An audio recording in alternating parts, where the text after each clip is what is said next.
Hello everybody, Josh Cavalier with BrightStreamTV, and welcome to Adobe Captivate 9 Sprint. Over the next 3 hours, I'm going to be covering the fundamentals of Captivate.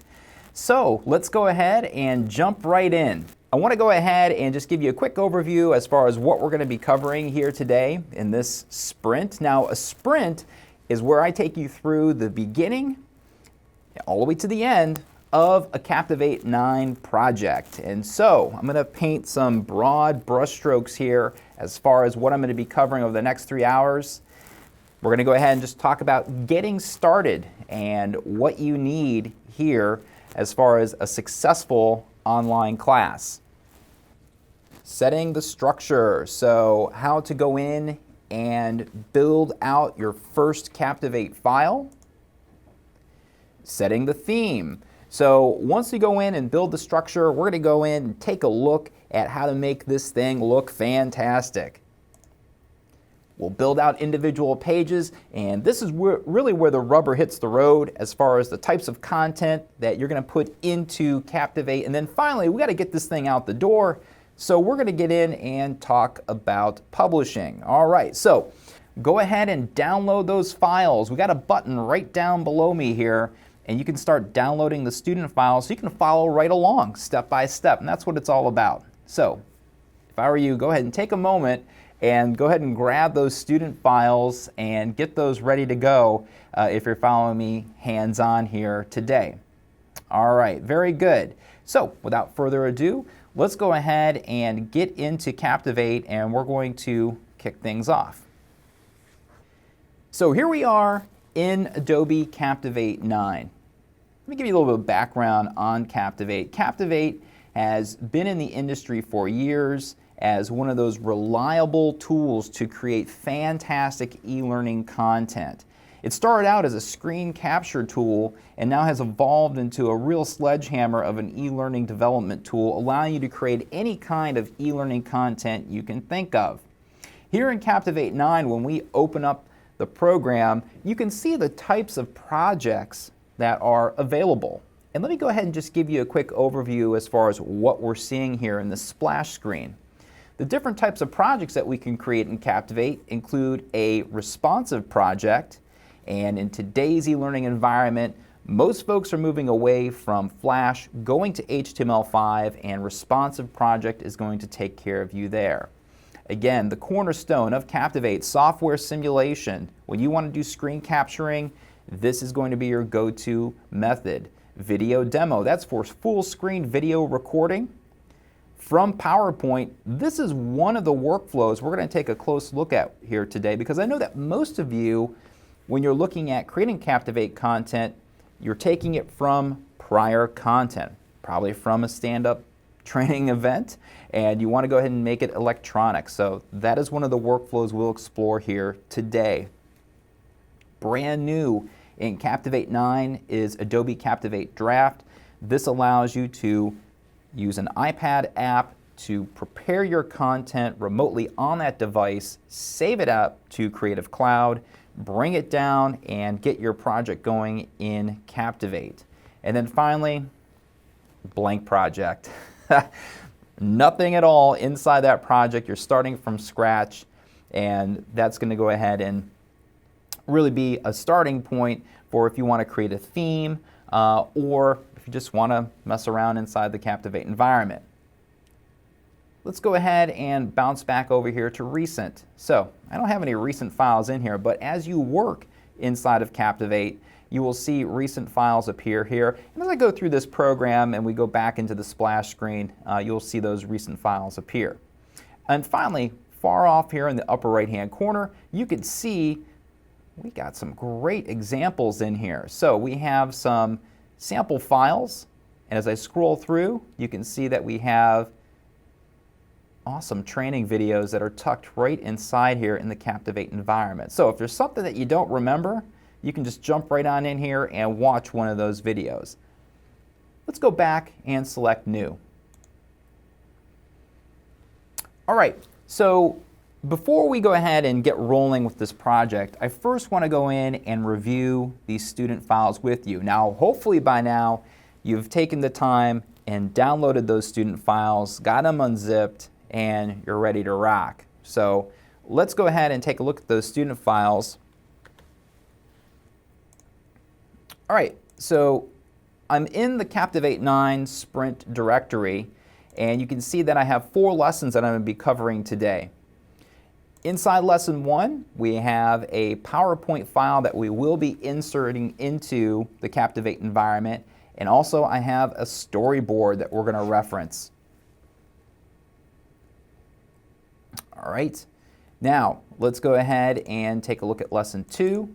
This is where we have some media files. I have audio, images, and even video that we're going to place inside of this document today. Lesson 3, got some more images tucked in here, and we're going to look at the brand new SVG import in Lesson 3, and finally in Lesson 4, well, some more images that we're going to work with in here. Excellent. So that is the lay of the land as far as our student files. Again, these are all licensed under Creative Commons, so have at it and have fun with the files that you develop here today. So one of the first things that you want to think about when working with Captivate is, what can it do? Captivate as a tool is very approachable. And you'll see when we go into the interface that, wow, I got this. It's pretty easy as far as the lay of the land, as far as the interface. But just like peeling back the layers of an onion, it can get complex really quick. And so Adobe has done a great job in making this tool, again, approachable for everybody. But if you really want to get some work done as far as complex interactivity, just wait. This thing is absolutely amazing as far as a tool. So just keep that in mind, as we get started and go through this. So without further ado, let's go ahead and start our first project.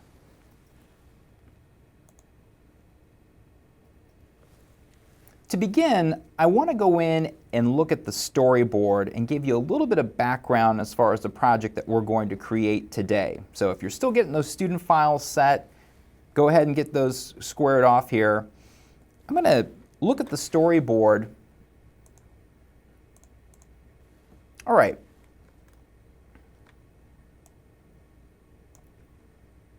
Understanding what the requirements are for your course is essential.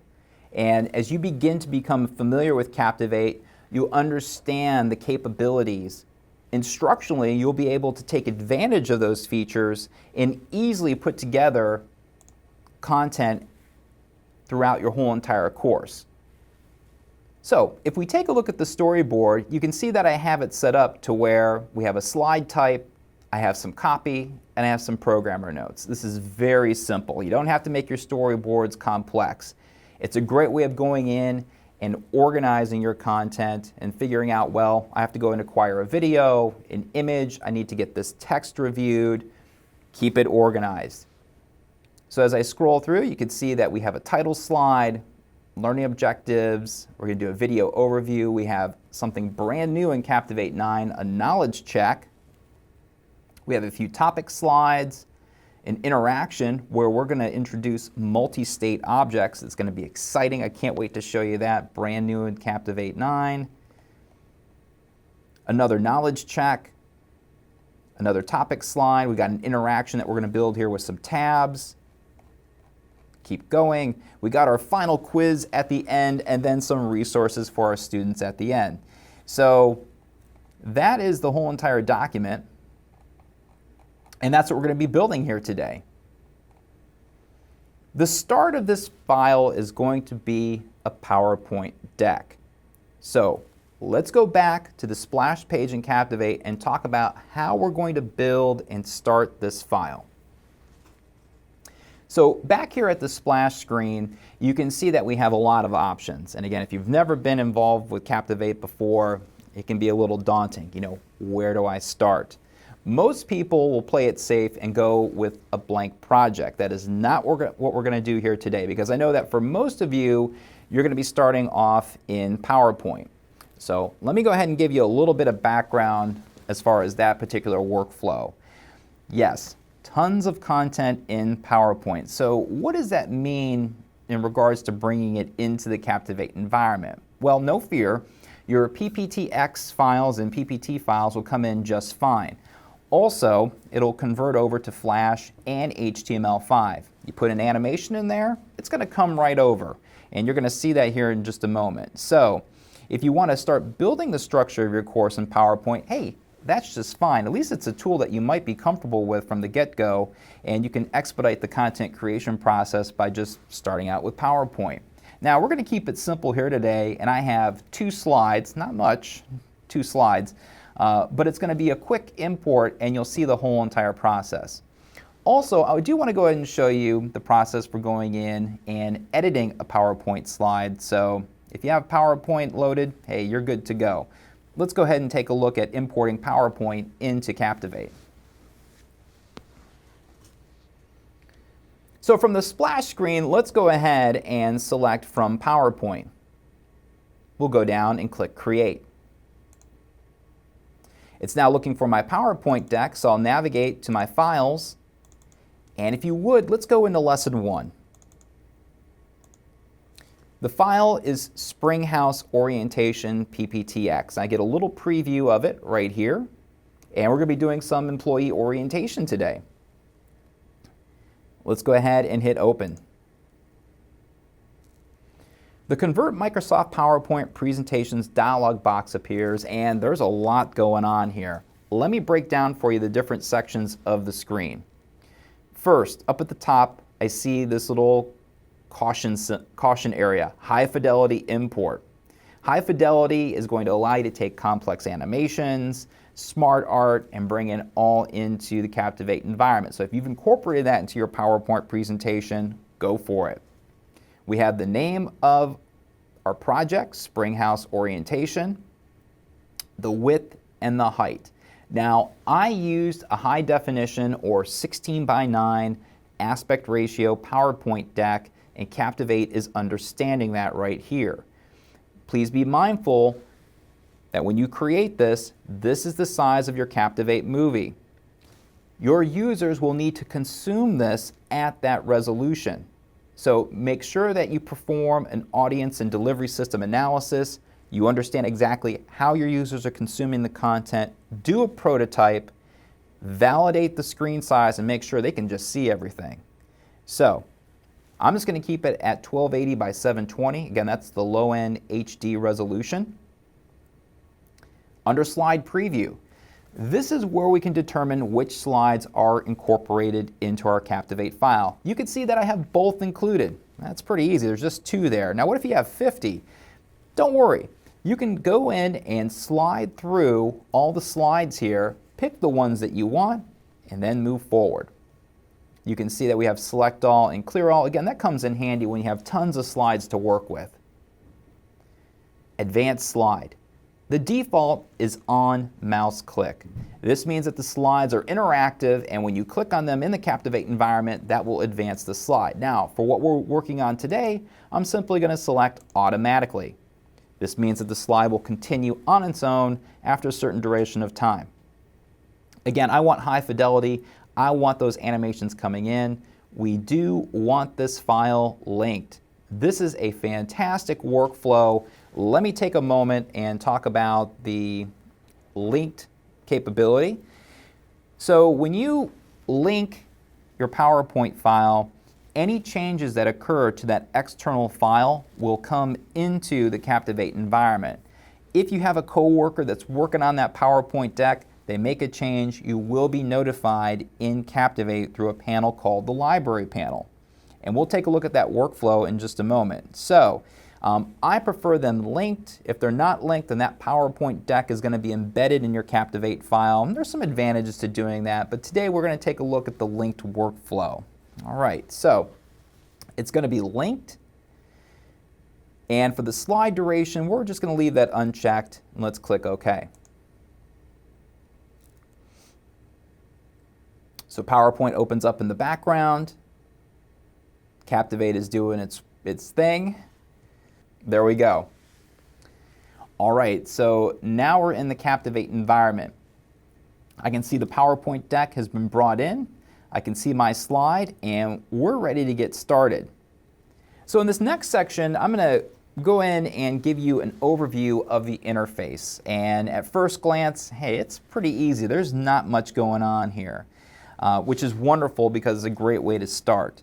But as you advance your skills in Captivate 9, you're really going to want to dig into the menus and take a look around and see the other features that are in the application. So let's go now and take a look at the interface, and then we'll start building out our project. So when I open up the PowerPoint deck in Captivate 9, there's not much going on here. You can see over on the left-hand side that we have the film strip, and this is going to give you slide thumbnails of your course. Adobe Captivate uses a slide metaphor for your content. So if you're coming over from a tool like PowerPoint, wow, no problem. You're going to feel really comfortable. In the center area, this is the stage.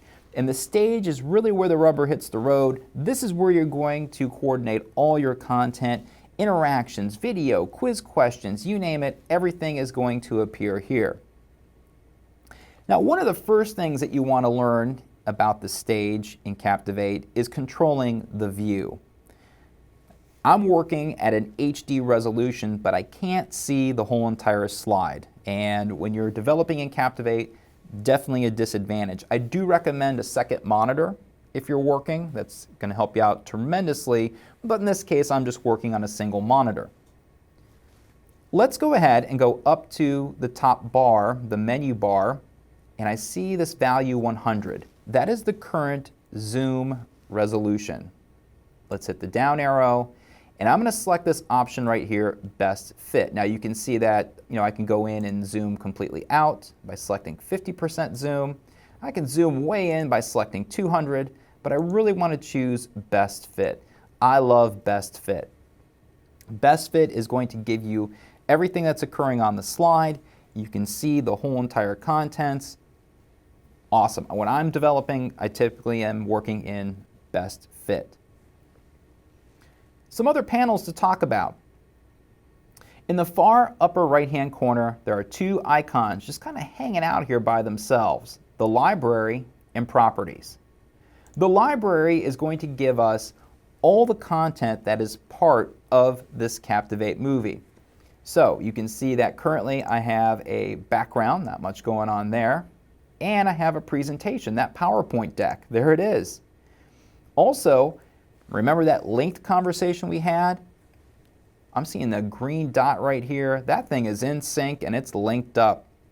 If it's not linked up and the content has, or if it's linked up and the content has changed, it's going to be red. So we'll take a look at that workflow in just a little bit. To the right of the library, we have properties. That properties panel is important. Everything that we work with in Captivate, a slide, an image, a video, the properties will appear inside of this panel. So when I'm working in Captivate, I typically have that properties panel up and center.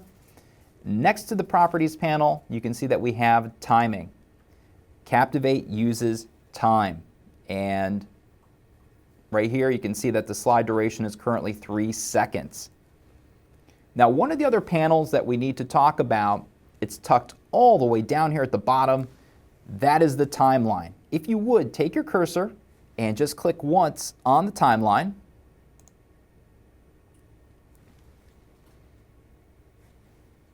There we go. So let's talk about this timeline. I want to get in a little bit about time and Captivate. So if we go back in time to when this tool first came out, it was based on Adobe Flash technology, and Adobe Flash had content or animations happening over time. And in Adobe Captivate, things occur over time. A title will appear, images will come up, we can have effects and animations, but sometimes I need to stop time, like if I have an interaction. And so even though the timeline is minimized, it's one of those really critical panels that you'll need to become comfortable with. And as we go through this course, I'll be talking about the timeline in detail. Again, for you to be successful in Adobe Captivate, get that timeline up and take a look at it, and understand what's happening with those objects. So as we continue to add additional objects, they'll play back over time. So we'll learn how to stop that timeline and get really comfortable with it as we move forward. All right. Up top, we have the toolbar.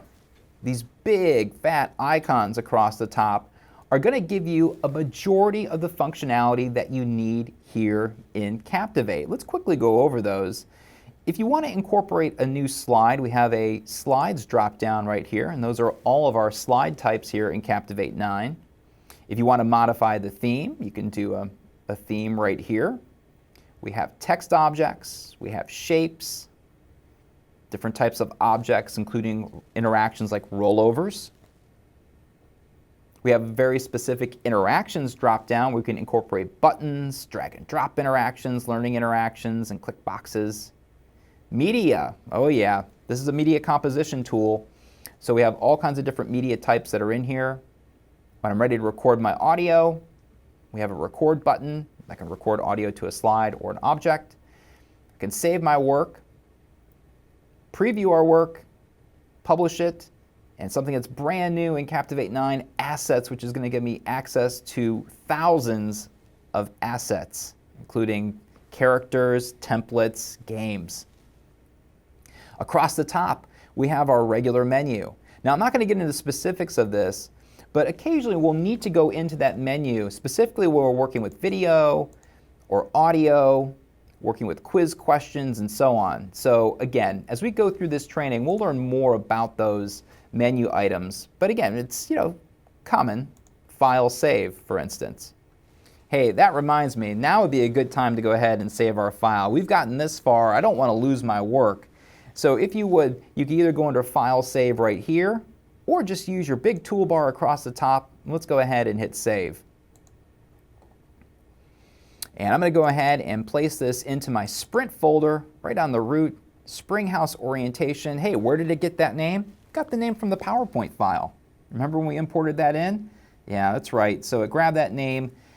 The file extension that we're going to be using here today is CPTX.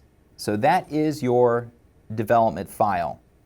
CPTX is what we call a compound document, meaning that when I import artwork or PowerPoint or any other type of content into Captivate, it is compounded into this file. So what does that mean? Well, let's say that you have a course that has a tremendous amount of audio in it. Well, it's not external to the file, so your file could get considerably large. Just keep that in mind. So anything that goes into the library, for the most part, is going to be added into the CPTX. Let's go ahead and save out our Springhouse Orientation CPTX document. You can see now that it's saved, and I have a tab across the top. Wonderful. All right.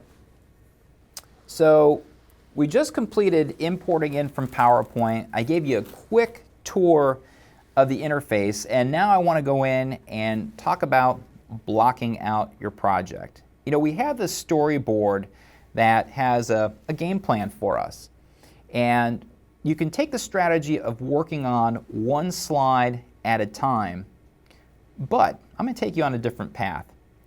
We're going to go in and we're going to take some time here and block out our whole entire course from beginning to end. I got 12 slides that we're going to work on here, and we're going to go ahead and block those out. What's blocking out? Well, I mean, it's just going in and roughing out your course. This is going to give you a feel for the file size, the flow of the course, how it feels. So let's go in and talk about blocking out your course. I'm going to jump back to the storyboard, and I have that here. Again, I have certain types of slides that I'm going to be working with. Slides number 1 and 2, that's coming from PowerPoint. Hey, we got that done. Congratulations. You got your first 2 Captivate slides in there, and we're practically done with slides 1 and 2. Slide number 3 is going to be a video overview. We got a knowledge check. We got a topic slide. We got an interaction that we're going to build. another knowledge check, another topic slide, an interaction, our final quiz questions, and some resources at the end. So how are we going to map those back to the slide types that we have in Captivate? Well, let's start at the top. All right, the next slide is a video overview. And so this is going to be just a typical slide with a video placed right on top of that. So we need a new slide. We need something to contain this video. Let's go back into Captivate. As I mentioned before, the first icon in the upper left-hand corner of your toolbar is Slides. And this is how we're going to block out this course. We have various slide types that we're going to work with here, and a majority of the slides that we have, or that we need, are content slides. I just need to put some content in there. I need to put an interaction, I need to put a video, I just need text and an image, whatever the case may be, a majority are content slides.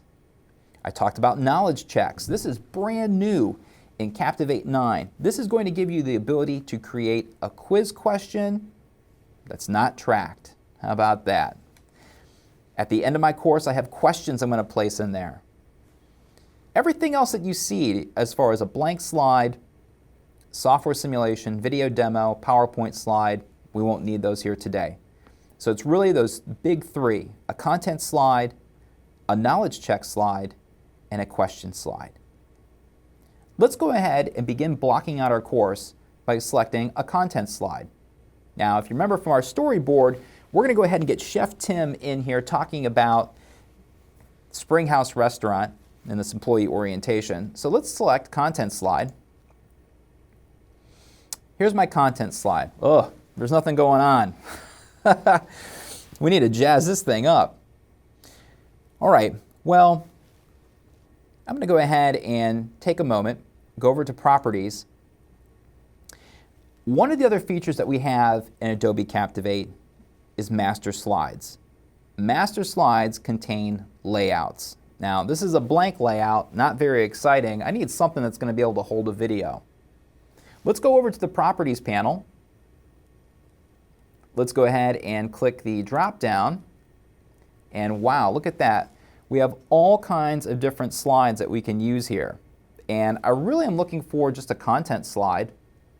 So I can go in and select Content right here. And I get a content slide there. Again, we have all kinds of different layouts that are here. I can choose Objectives or Table of Contents. Like so. Again, whatever I need to go in and hold this video. So I'm going to go in and select Content 2. Don't worry about the look. Again, we're just blocking out right now, and if we need to change the layout later on, not a problem. What about the order over here? Well, the slides got kind of messed up. I went ahead and added this slide in here, and the order is not right. To fix this, you simply just take your slide, click on it, drag it down. There you go. The order is fixed. All right, so I've gone ahead and I've added this new slide in here. I can't emphasize enough that as you're building out your Captivate course, you got to keep things organized, right?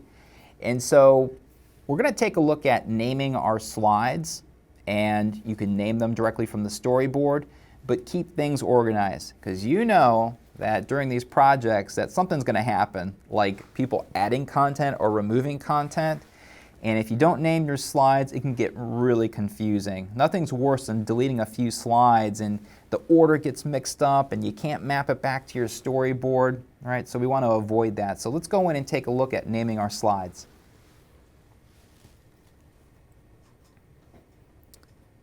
If you look at slides number 1 and 2, those were the import from PowerPoint. And look at that. Whoa, they're already named. Where does that come from? Captivate is so awesome. It grabbed the title of each of those PowerPoint slides and added it in automatically here as far as the name of the slide. Huh, we're already done there. Let's go to slide number 3. With slide number 3 selected, we're going to go to Properties, and up at the top, let's go ahead and add the name of the slide. So this is simply going to be video. I'll keep it simple. I'll hit enter or return on my keyboard. And now you can see the name appear right there. It's just that easy to go in and stay organized here in Captivate. So we got that blocked in. The next slide type is a knowledge check. So after our student watches this video, we're going to test their knowledge. Let's go up to slides and select knowledge check slide. The insert questions dialog box appears and we have various question types that we're going to be working with. Now if we go back to our storyboard, that knowledge check is going to be a true-false question. Alright, so back in Captivate, you simply select true-false. It's just one question. There are no other options. That's it. So yes, give me my one true-false knowledge check question. I'll click OK, and it dumps it right in. All right, well that's pretty easy. Let's keep rolling. We have a topic slide. So we're going to need some room here. We're going to have some images in this one. We're going to have some text. So let's go ahead and choose a layout for that. We'll go to Slides and add a new content slide. Yet again, it's blank. Let's give it a layout. So we'll hit the drop down. Let's select Content 1. So we'll have an image in here. We'll have some text underneath. And we can go ahead and add text objects and whatnot. But this is a good layout for that one. All right, next slide. An interaction. All right, so we're going to need some room for this one. This is going to be a multi-state object with some rollovers. Let's go to Slides, Content Slide. All right, so now instead of the blank one, what we have here is we have that same layout being applied. No problem. If you want to continue to change your layouts, you simply go to Properties, choose the drop-down for your slide layouts. And again, I need a lot of room for this one. So I think what I'm going to do to change it up a bit is I'm going to use this objectives layout. That's going to give me a lot of space right here. Okay, so we got a few of these slides laid out already. Let's go back and stay organized. Got to name them. So slide number 4, we'll simply call this Knowledge Check 1. There we go. And enter. You can see again that name comes right up. Slide number 5, that's going to be our topic slide. So we'll call that Topic 1. And then we have an interaction. So we'll simply call that Interaction 1. Wonderful. Again, this blocking in is pretty easy, but it's going to give you a flow and a full understanding as far as how this course is going to run. Let's keep blocking in. All right, so in our next section here, we have a knowledge check, a topic slide, and an interaction. All right, so you know what to do. We'll go to Slides and add a knowledge check slide. All right, so this one is going to be multiple choice. Multiple choice. So the Insert Questions dialog box appears. We'll select multiple choice, just one question, and click OK. This is our second knowledge check.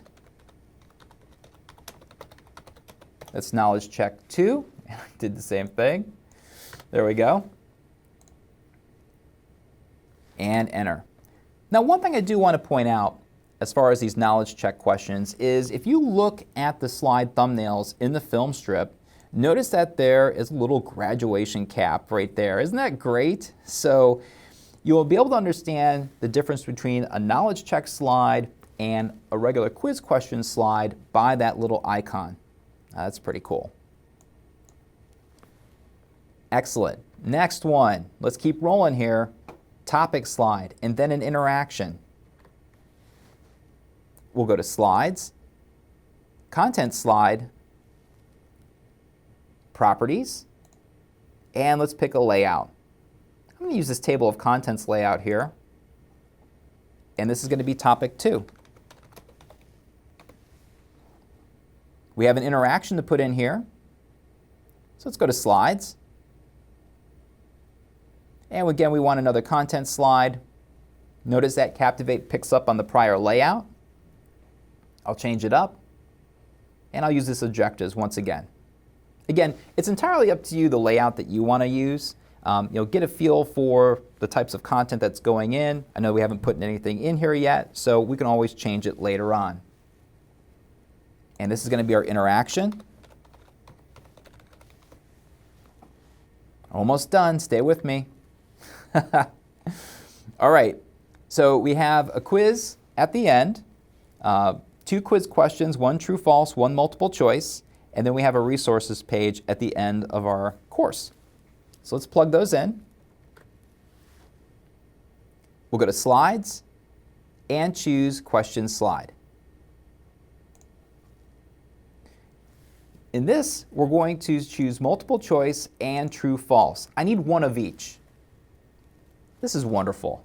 If you're trying to create a 10 question, 20 question quiz, no problem. You can just go in and type in 20 and Captivate will knock these out for you. One of the more advanced features of Captivate will even allow you to go in and import quiz questions, and we won't be covering that here today, but it's so easy to build out these quizzes. I'm going to go back and change it back to 1. These will be graded.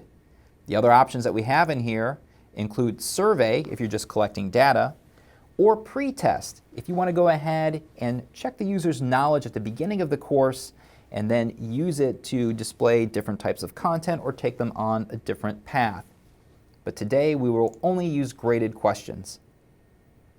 Let's go ahead and click OK. Captivate has now created those questions. And this is the 2-for-1 deal with creating quiz questions. And one of the things you're going to notice is that in addition to the 2 quiz questions I just created, I also get a results slide. All right, so we have 1 additional slide that's in here. Don't let that throw you off.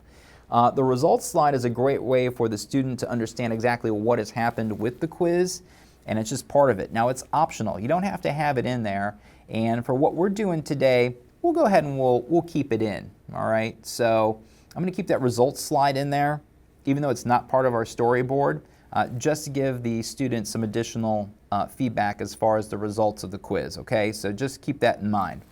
All right, so let's go back and let's take a look at naming these.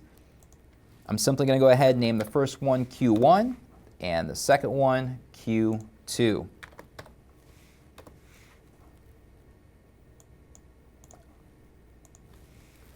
We have our quiz results. And then finally, we have a resources page at the end of our file. Let's go to slides, content slide. Again, I need something to lay out resources. Oh, let's try a different layout. Let's go down here. Let's try content 5. And that's going to be our resources page. Excellent. Wow. All right, congratulations. You have blocked out the whole entire course, and there it is. So we have all our slides ready to go, and now once we get it blocked out, we can begin taking a look at previewing our content. Again, this is a little bit different workflow. Typically we go in and do 1 slide at a time and preview it, but here I really wanted you to get an idea of what building out a whole course is like. Again, we're taking this thing from beginning to end here in this show, so we're taking a little bit of a different tact here when it comes to building out the course. So now let's take a look at previewing our work, make sure it's the flow that we want. Again, it's going to be a little rough and bumpy here at first, but we're going to smooth things out as we move forward. So let's take a look at previewing your work here in Captivate. So we have our course blocked out, and I'm just going to take my cursor and notice that you can scroll up and down here. I'm just going to scroll to the top so I can see my content here.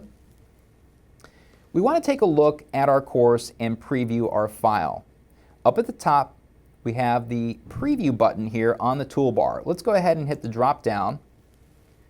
You can see that we can go in and we can play the slide, one slide at a time. We can view the whole project from a certain slide, next 5 slides.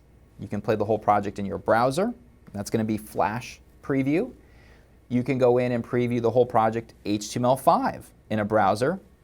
Brand new in Captivate 9, we have Swarm Cloud and Edge Inspect if you want to push out your course to devices using the Edge Inspect app. Wow, a lot of choices. What are we going to do here?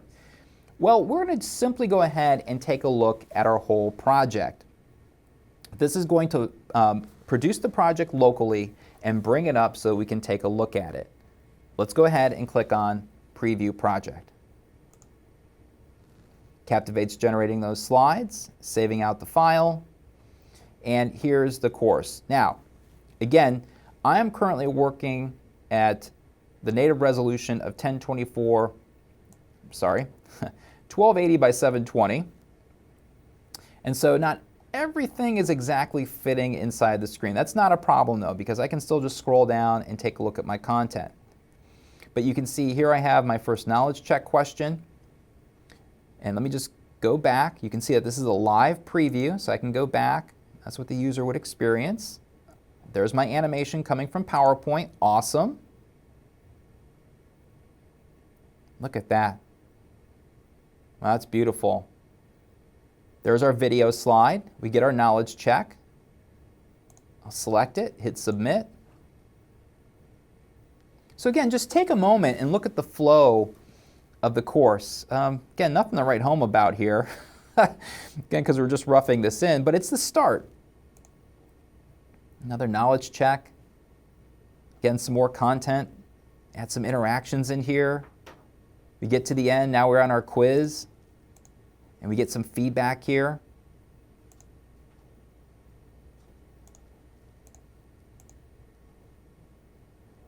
Excellent, get my results slide. I hit continue, and this is going to be my resources page. Wow, all right.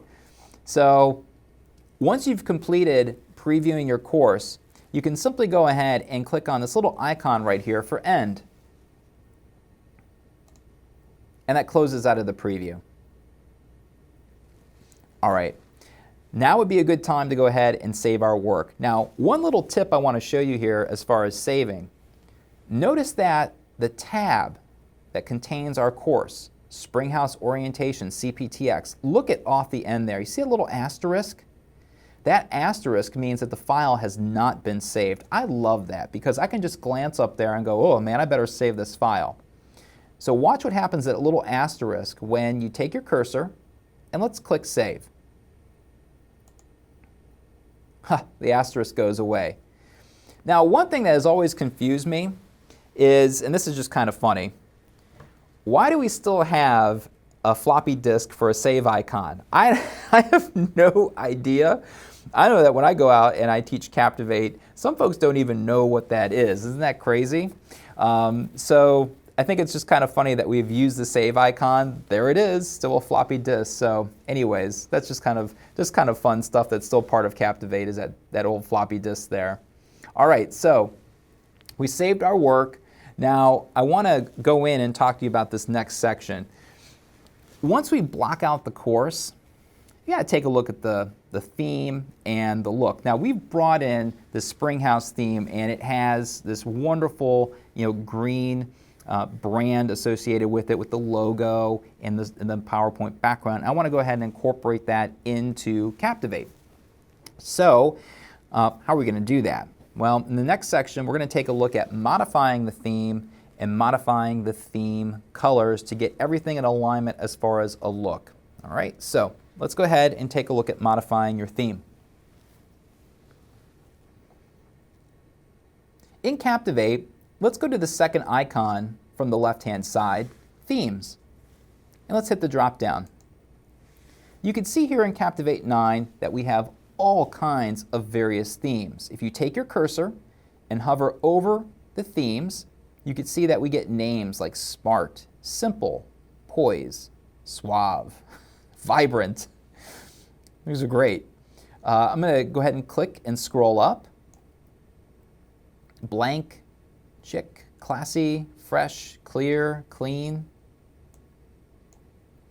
These are wonderful. You know, so I have all these various looks that are in here, and I'm going to go in and just pick one of these here with a white background. All right, so let's change it up a bit. You know what, I think I'm going to go with chic here today. Now, one of the other things to think about or be aware of is that if you download the assets that come with Captivate 9, there's a huge download of additional supporting files that you can get up on adobe.com. You will have additional themes. So we don't have all the themes in here. This is just with the base install of Captivate. So I'm going to go with chic here today. Again, if you want to go ahead and pick something else, it's entirely up to you. But I'm going to go ahead and select that. Once you make the selection, it says all overrides to object styles and properties will be lost. Do you want to continue? Wow, that sounds like it could be a serious thing, and it is. What Captivate's going to go in and do is change the look of all your slides. But that's all right. We're not committed as far as the content yet. We haven't done that. So I'm just going to go ahead and click yes.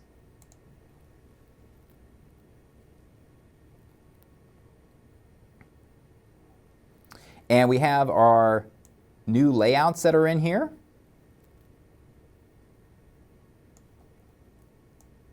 Okay, and so you can see that we have our slides still in here. And we have some different looks. All right, so now, it still looks kind of off, doesn't it? Yeah, I'm getting all kinds of different colors that are in here. It still doesn't look right. I want to go in and get this so that everything looks cohesive, but the colors are just off. How are we going to fix that? Well, one of the other things that we can do when applying a theme is modify the theme colors. Again, these slides are all across the board. And so what I'm going to do is go in and modify these colors by clicking Themes.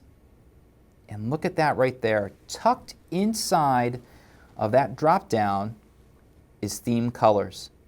Boy, we need some greens in here. So I'm going to click Theme Colors. And the theme color drop-down appears. My strategy here is to go in and change these blues to greens. So let's go ahead and hit Customize. Oh, look at that.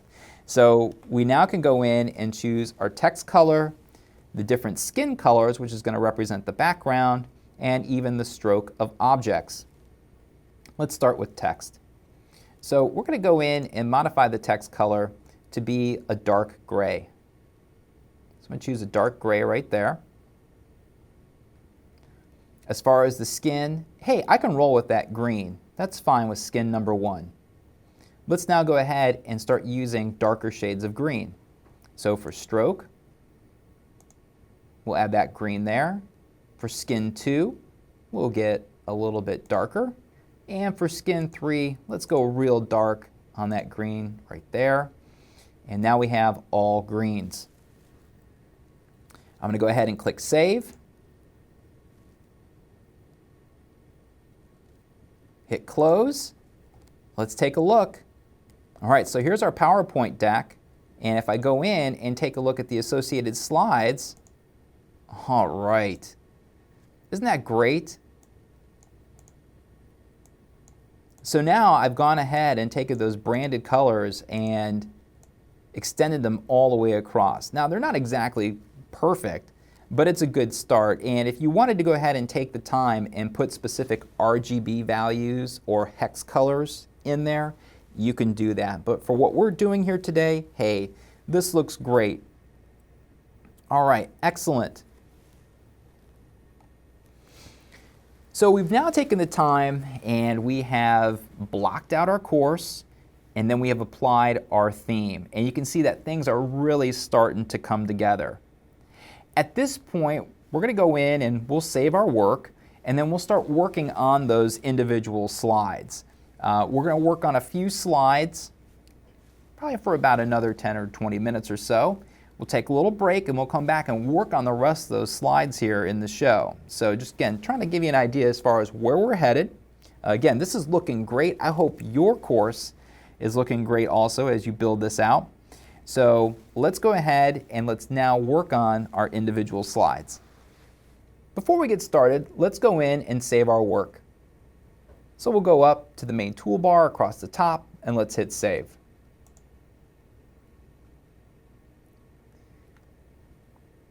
Excellent. So now if we go back to our storyboard,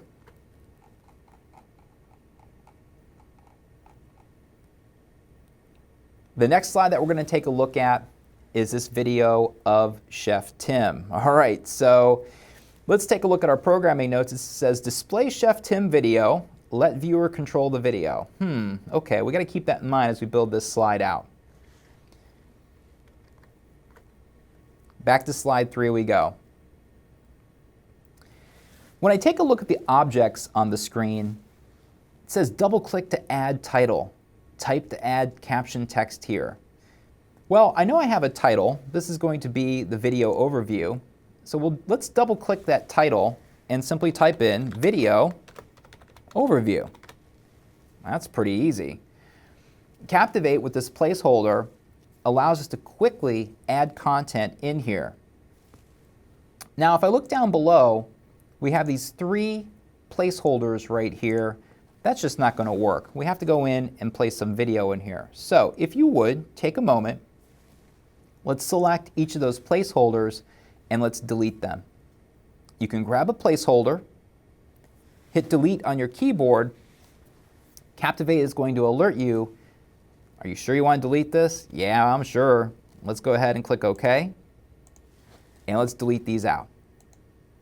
So get rid of all 3 of those. We now need to go in and place our video.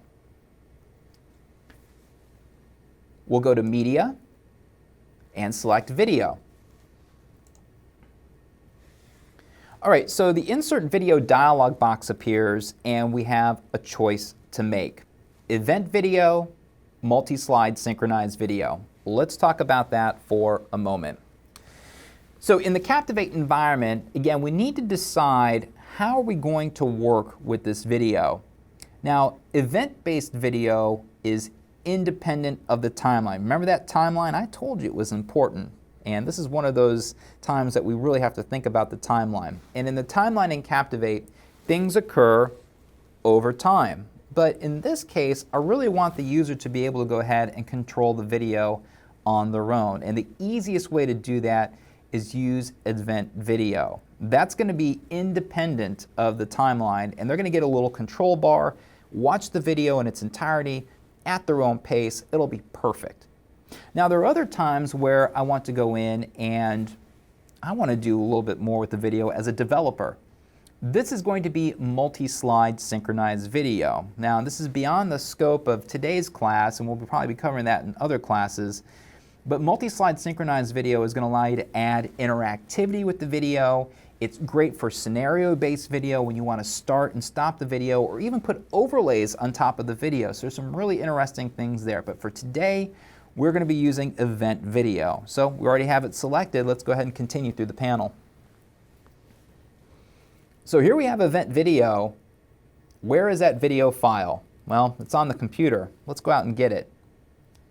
Let's click the Browse button, navigate to your student directory. Let's go into Lesson 2, Video, and here is the chef interview. Notice the file type. This is an MP4 file. Here in the Windows environment, in the lower right-hand corner, I can see all the different video file types that I can work with. Now, in today's environment, MP4 rules the day, so I see that frequently. I don't see the flash video types as much, so again, MP4 is going to work just fine. Let's go ahead and hit Open. So now we have the path to our video. This is not deployed to a streaming service. This is coming directly from our computer. Perfect. We're done. All we need to do now is go in and click OK. And let's just move the video down. All right, so we now have our video here on the slide. Let's take a look at the property inspector. As I mentioned earlier, that anything that you have selected in Captivate, whether it be a slide or an object like a video, you're going to get specific properties. Now watch this property inspector. When you click on a slide, you get slide properties. When you click on an object, you get that specific object properties. Isn't that awesome? So it's contextual. Anything that you have selected, those properties will come up and you can start working with that object. The video type that we're going to be working with here today is progressive. That means that the entire video is going to cache and go down to the user's computer. That's fine for what we're doing here today. If you have a video server, you can choose other formats to serve up that video. But again, today we're going to be using progressive. Do we want the video to autoplay? Well, that depends. We could go ahead and kick the video off, which would actually be nice in this case, or we could give the user a directive to watch the video at their own pace. It's entirely up to you. Today we're simply going to go ahead and autoplay the video so when they arrive, they can immediately hear Chef Tim. But if they want to go in and stop the video, play it back, we can go ahead and give them controls. We'll leave auto rewind turned off. Let's talk about the skin. So the skin is the wrapper around the video. The default is Halo Skin 1. Now if you take a look, I can go in and choose different skins and I get different functionality. It's really up to you what you want to offer up to your student. We have different skin types like Corona that visually doesn't, interfere with the video, which is nice, and clear. I like that clear option. And I want the user to control every aspect of the video, so I'm going to use Clear Skin 3. You can see that it has play, pause, stop, it has a scrubbing bar, and we have an audio control. Again, I love to make sure that the user has the ability to control the video the way that they want it. Well, that's it. We got our video in here. Let's go ahead and give it a shot. So let's go to Preview, and now instead of previewing the whole project, we simply want to go ahead and we can preview next 5 slides, which is great, or from this slide. Let's talk about the difference here. If you choose next 5 slides, well, that's it. It's just 5 slides. It's a very limited type of preview. This is going to be a faster type of preview. If you choose from this slide, well, it's from this point forward, and it's going to incorporate every single slide from this point on. So to save you time, just choose next 5 slides. Okay, so from the ownership piece, we are responsible for the day-to-day operations and event planning, community outreach. All right. Let's pause that. Wonderful. So we now have our video here inside of Captivate. That was pretty easy, wasn't it? Not too bad. Obviously, if you have your video ready to go, the insertion into Captivate, no sweat. The user has control over the video, which is perfect. So if we want to go in and have them scrub around and work with the video, we're all set. So that was fairly easy. And again, if you want to incorporate video into Captivate, that's all you got to do. All right, so good job. Hopefully you got that video in there and it's working. Let's continue. I'm going to go ahead and close out of the preview by clicking on the exit or end right here. You can also close out of this window by clicking on the X in the upper right hand corner or close. So I can do that also. Great. Now we're going to go in and take a look at our knowledge check. All right, so what's our knowledge check question? Let's go back to our storyboard. In the video, Chef Tim, that's his name, Chef Tim, talks about having an AM chef and a PM chef as part of the crew. And the question is, does Springhouse have an AM chef and PM chef? That's going to be true, and so we just need to go ahead and grab this copy. All right, so one of the other things that you'll need to think about in regards to bringing content in is text. Text is so important. You're going to have text all over the place. Where is the text going to come from? It's going to come from PowerPoint. It's going to come from Excel. It's going to come from Word, PDF, whatever the case may be. So how do we bring in the text effectively? Well, it depends. Sometimes when you go in and use the clipboard, you're going to get styles and formatting that carry over. Now, typically when I bring text into Captivate, I'll have to use another tool like Notepad or TextPad to eliminate any of the formatting and then bring the copy in. It's an additional step, but you really want to bring the text in so there's no formatting whatsoever. Unless, of course, you have created a document that uses the same formatting as your Captivate file. Hint, hint. All right, so for those workflow junkies, that is something that you could do to expedite the content creation process. So let's go in and grab our text and bring it into Captivate. Let's see what happens. So this is the copy for our knowledge check, and I'm just going to simply take I'm going to go ahead and take the copy here and just copy it. So that's the question. And look at that, copy or copy with formatting. Ooh, I love that option. Let's just say copy. So it's going to go ahead and take it to the clipboard. Let's go to our knowledge check question, and it says type the question here. I'll double click, paste my text. Do you want to copy the text with formatting? No. Wonderful. So there's really no need to go in and strip the formatting. Both coming from Acrobat, it allowed me to copy it without formatting, and then bring it into Captivate, it asked me if I want to neglect the formatting. Perfect. That's a huge time saver. So with this workflow, using TextPad or Notepad, not needed. So again, that is great that we have that in there. All right, so now what about the answer? Let me go in and just zoom in on this right here. So instead of best fit, we can zoom in and let me choose 150%. One little trick as far as zooming in.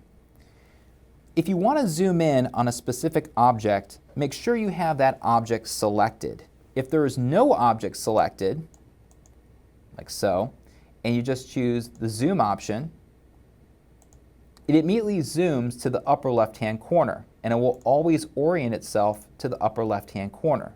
But if you take the time and you select an object, so I'm selecting this answer right here, and I zoom in, it should keep the orientation to that object. So let me continue zooming in.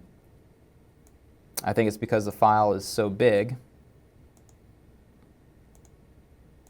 Well, it's trying to. It's close. So let's go back to best fit. The answer. Again, I want to just get a little bit closer there. There we go. All right, so the answer. Now, in the Captivate environment, to choose the correct answer, you will physically have to come in and select the correct answer here. So, again, the answer is true. Springhouse does have an AM chef and PM chef. That's great. I'm going to select true. We're good to go. We are all done with this question. Now, one thing I want to show you as far as the interface, heads up. Notice that over by properties that we have a brand new panel that has appeared. This is the quiz panel.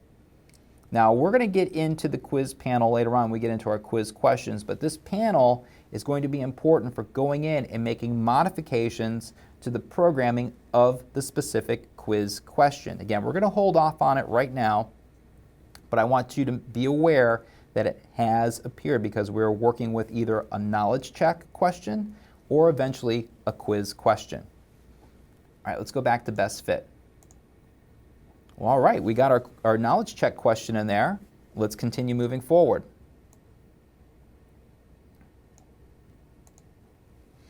All right, so moving on in our storyboard. Next one, topic slide. What do we have here? Slide with image of Springhouse, Chef Tim, and caption text. And we have a little bit of copy in here. All right, so we have a few things that we're doing here as far as this particular slide. For the title, I'm just going to go with the word hospitality. That's a big word right here. So I'm going to go ahead and take the word hospitality and copy that. Let's go back into Captivate. And let's go in, and I'm going to paste the word hospitality. Again, no formatting, please. Just nice and clean.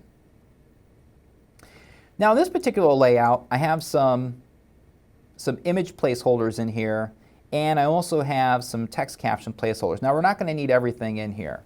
We have the image of Chef Tim, we have the image of Springhouse, we have some copy we're going to bring in, and then we'll lay this particular slide out. So, let's first go in and bring in the image of the Springhouse restaurant. I'll simply take my cursor and click on the placeholder. Immediately, the Select Image from Library dialog box appears, and it's asking us, hey, do you want to use an image that's in the current library? Well, it's not sitting in the library, so we'll need to go ahead and import that image in. So let's go ahead and click Import. Again, I'll navigate to my student files, Lesson 2, Images. All right, so we have a few images that are sitting in here. And the one I'm going to choose here is I'm going to go with the small version of the Springhouse restaurant. So it is the one with the extension small JPEG. And I can see that its dimensions are 1024 by 678. Yeah, we definitely want to go small because that large one is going to be huge. Yeah, we better go low on that. You know, before we bring this in, that brings up one point I want to make, is that it's advantageous to go in and think about the dimension of your whole entire project, right? So we're working at 1280 by 720. What does that mean as far as image preparation or content that I want to bring in regards to video? Well, you're going to have to prep your artwork properly.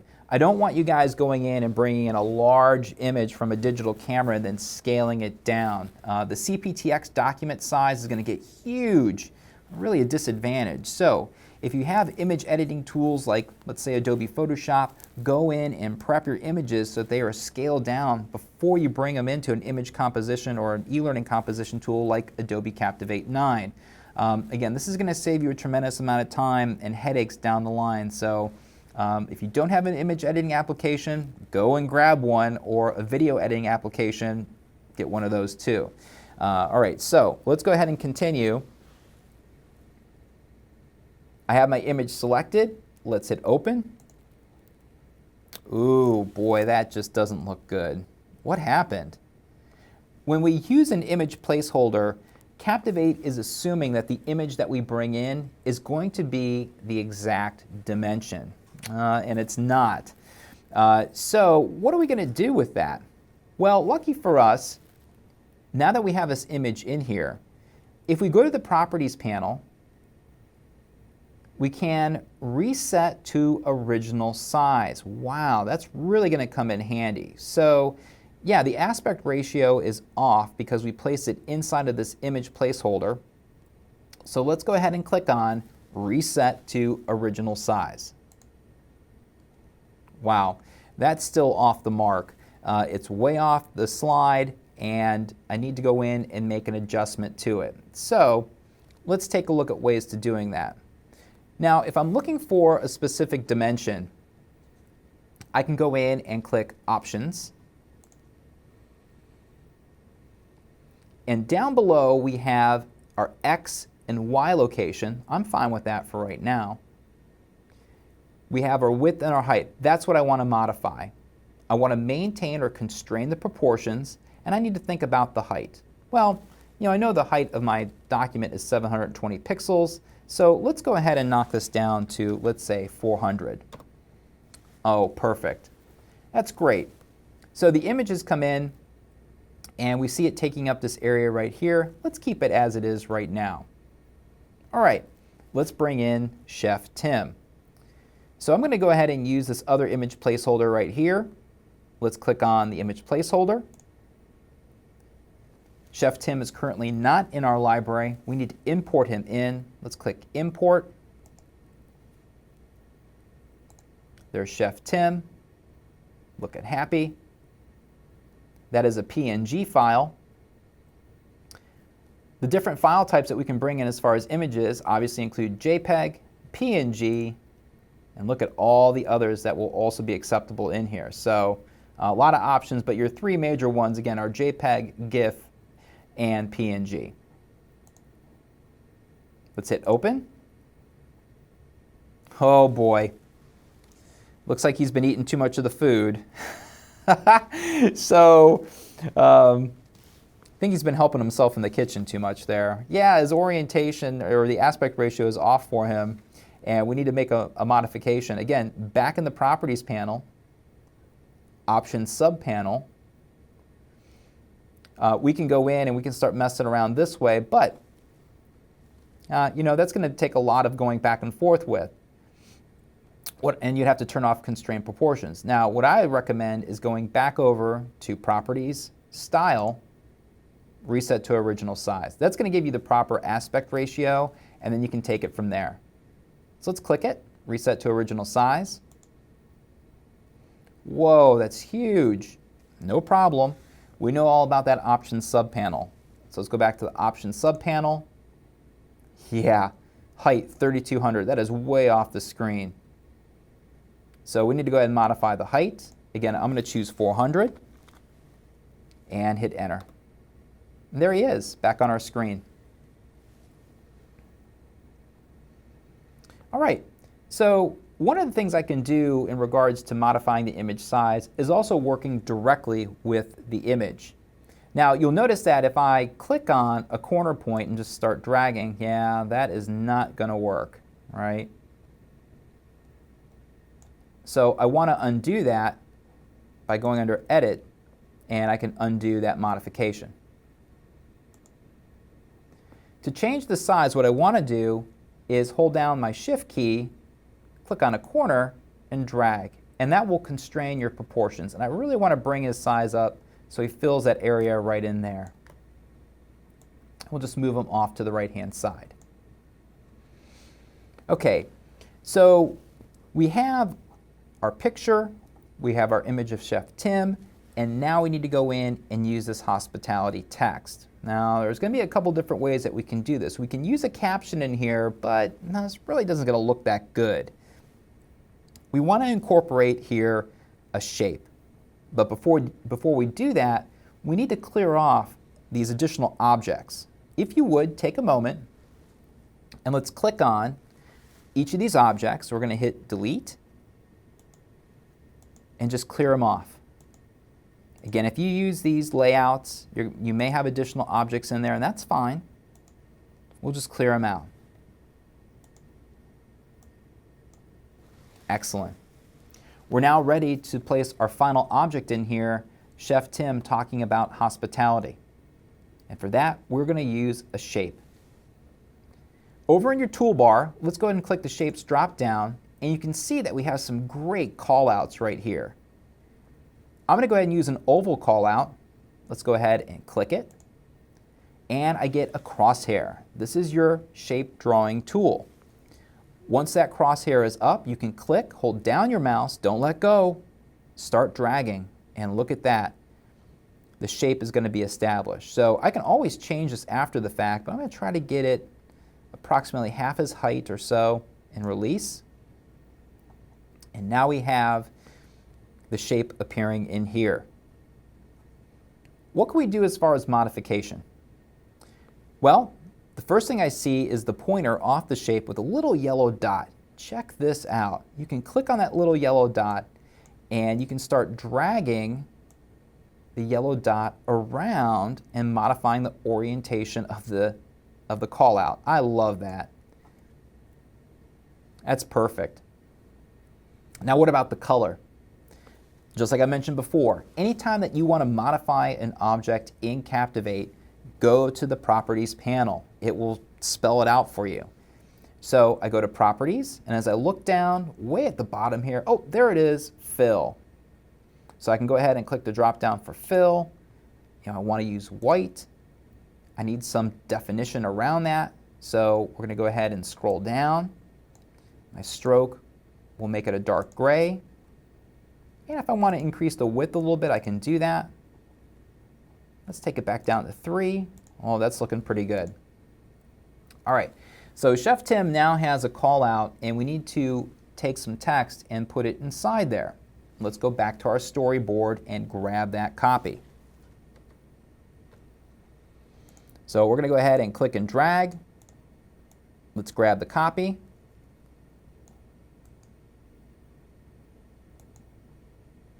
We'll go back over to Captivate, and we're simply going to double click on that caption. Look at that. I now have a text insertion field, and I'm going to right click and paste. Again, do I want to copy the text formatting over? I'm going to say no. Where is that copy? All right, so, what's going on there? It's a good question, and I think what's happening is that my text came over and I have white text going on. White on white is not going to work. Now, why did that happen? Well, remember we changed the fill color? Yep. Change the fill color. Oh, there it is. So I have a choice to make. You know, what do I want to do in regards to the look and feel? I can have dark copy on a white background or white copy on a dark background. Again, depends upon the look that you want. Let me go ahead and show you how to change it. So I went back in and modified the fill temporarily back to a dark background to make this modification. Also, notice that all the text is not in here. So we need to go in and scale this up.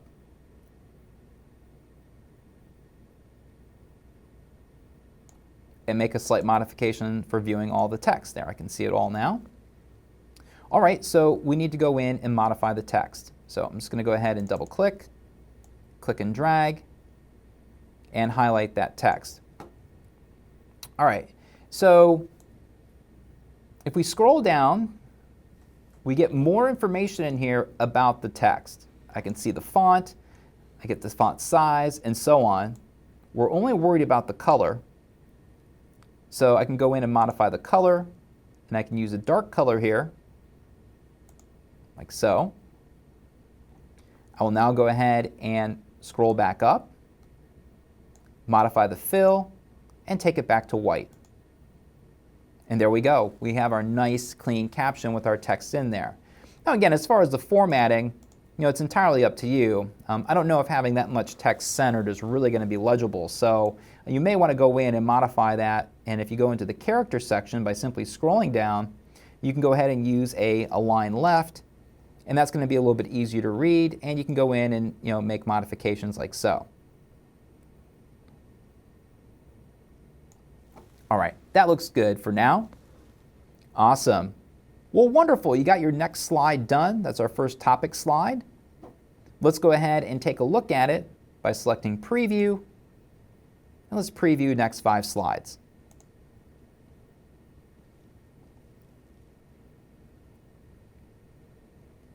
So there's Chef Tim, and then it moves on. Well, we'll go ahead and talk about why it's kicking forward when we get into the timeline. But again, if I just go back, I can see the slide looks nice and clean. Perfect.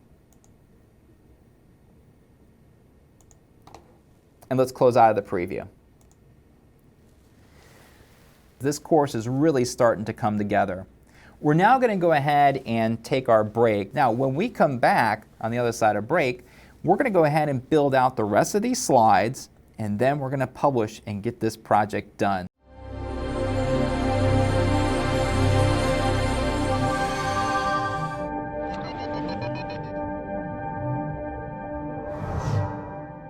And welcome back. So to pick our project back up, let's go ahead and jump right into our storyboard. So here we are. Again, we just completed Chef Tim, and when we previewed, it didn't quite look so good. There's some timing issues that we'll address, but we'll come back to the timeline in a little bit. Let's now move on to our interaction. All right, our interaction slide. So here's our interaction slide. I'm going to go back to my storyboard and let's take a look at this interaction. All right, our storyboard says, let's go ahead and do a multi-state object rollover reveal. Whoa, what is that? Well, let me go in and give you just a little bit of background as far as the multi-state. Multi-state is brand new in Captivate 9, but don't shy away from it. This is a really powerful feature, and once you dig in deep with multi-state, you're going to be able to find all kinds of amazing things with interactivity. Now, we're going to go ahead and keep it really simple here today and just do a very simple rollover with multi-state. Now, what does this consist of? Well, we're going to use shapes, and we're going to use shapes as buttons because I want to go in and have this rollover effect with the button, right? So we're going to have a word like hospitality, and when they roll over, they get some different type of content. So this should be a lot of fun. All right, so we're going to go in and take a look at these multi-state objects. Let's give it a go.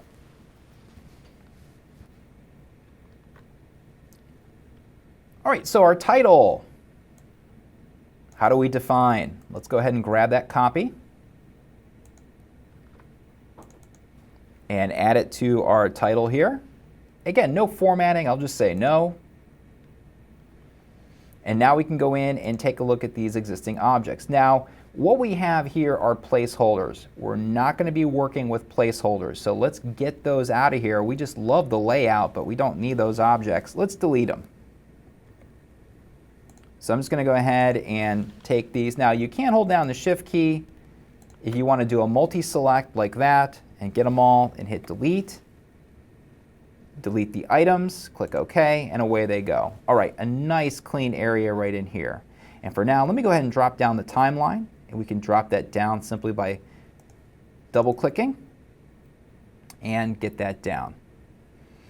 All right, so before we actually do the rollovers, let's go in and write a directive for our student.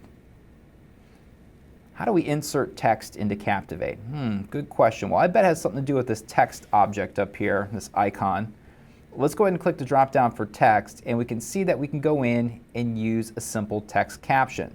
So I'll select text caption. I'll immediately start typing some text. Roll over each item to learn more. All right, so my text doesn't fit in there. If you want to open up the text object so you can see all the text, you'll simply deselect it, select it again, and now you get edit nodes all the way to the outside edge of the object. I'm going to click on the bottom right-hand corner, click and drag, and open this up. All right, so I'm going to open up a little bit more, and I want to make a few modifications. First, what about the alignment of the text and the alignment of the object? Let's talk about the alignment of the object. Again, we're coming in and we're compositing these slides, and we're going to need to align objects to each other, to the slide. How do we get alignment to work in Captivate? We're going to go up to the window menu and look at that.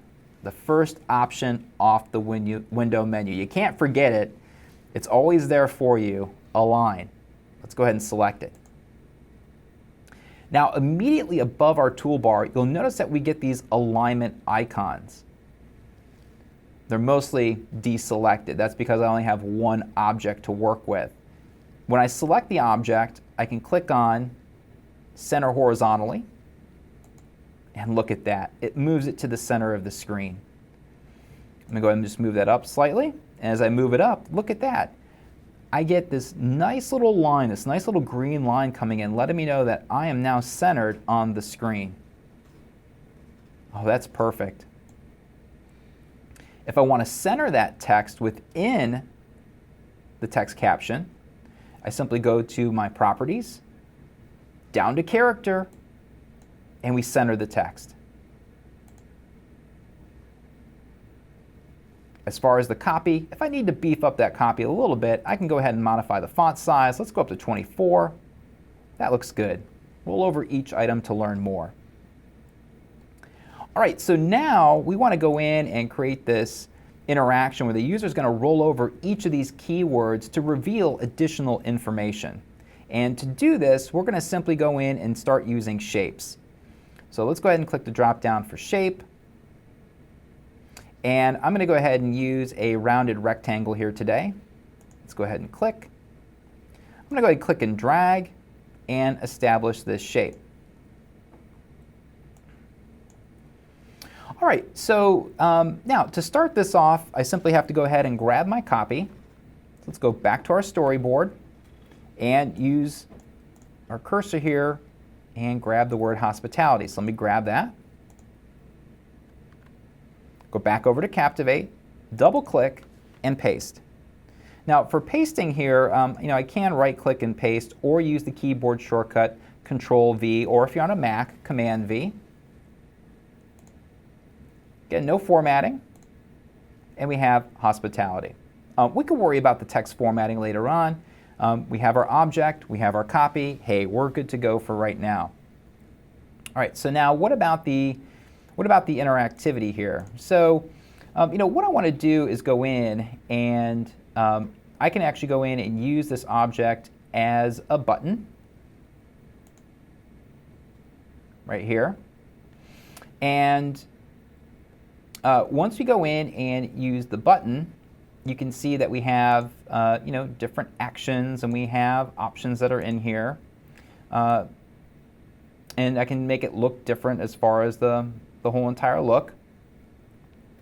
But what I love about the fact of taking a shape and converting it over to a button is that we actually have different states. Now, let's just take a moment and just talk about this concept, because I'm sure for many of you, you've experienced this.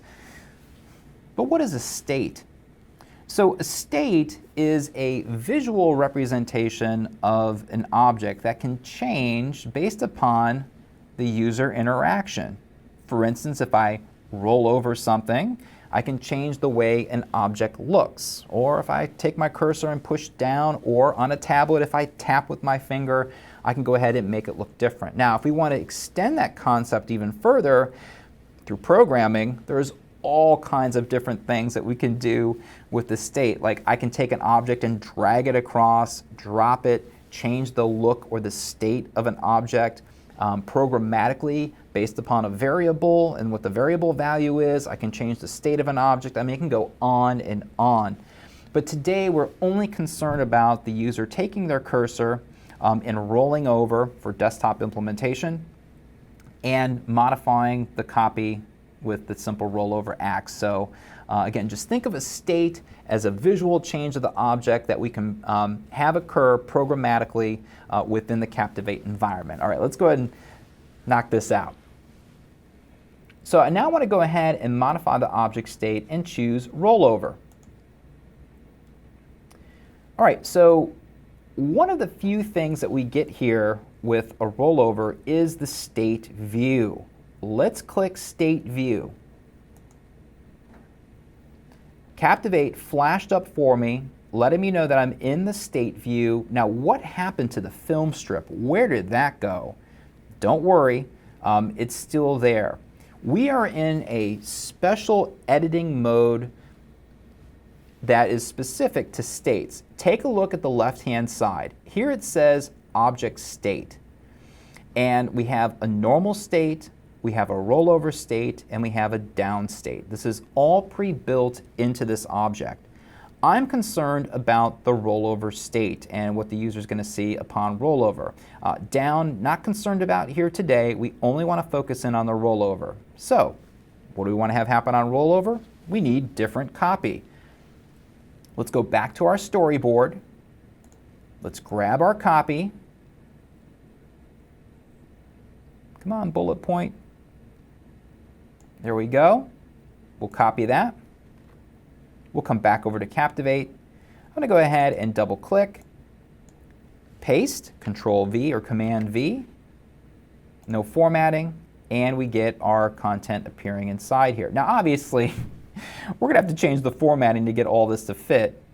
So I can go in and select all my text, and we're just going to go ahead and click and drag and just grab it all. We'll go to the Properties panel. We'll scroll down. modify that font size. Let's knock it down to 16. Got a little bit of additional text there to clean up. So select it all. Again, I'll make sure that's 16.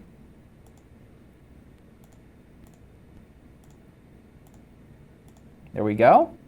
And we want to go ahead and put it over to the left-hand side. Now, I got a little bit of additional tweaking I can do as far as margin. Let me put some margin in there, which is nice. So let's start with a 5-pixel margin. Oh, let's bump it up a little bit. Let's go 15. Wonderful.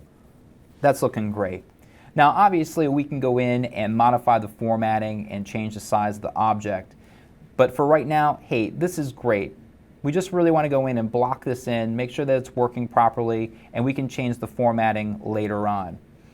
All right, so awesome. We have a normal state of an object, and then we have the rollover state of an object. This is looking good. I hope you're doing well here as we go through this. When you're done editing your states, you can go back and come up here and look at this.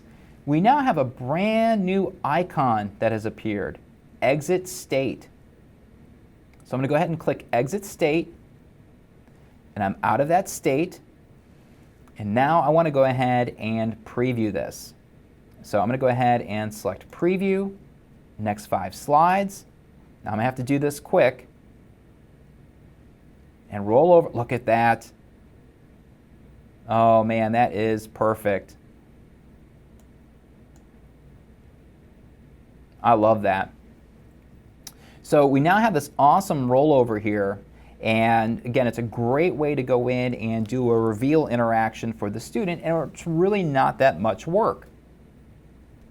Let's go ahead and close out of the preview. I now want to go in and add the other 3 rollovers in here.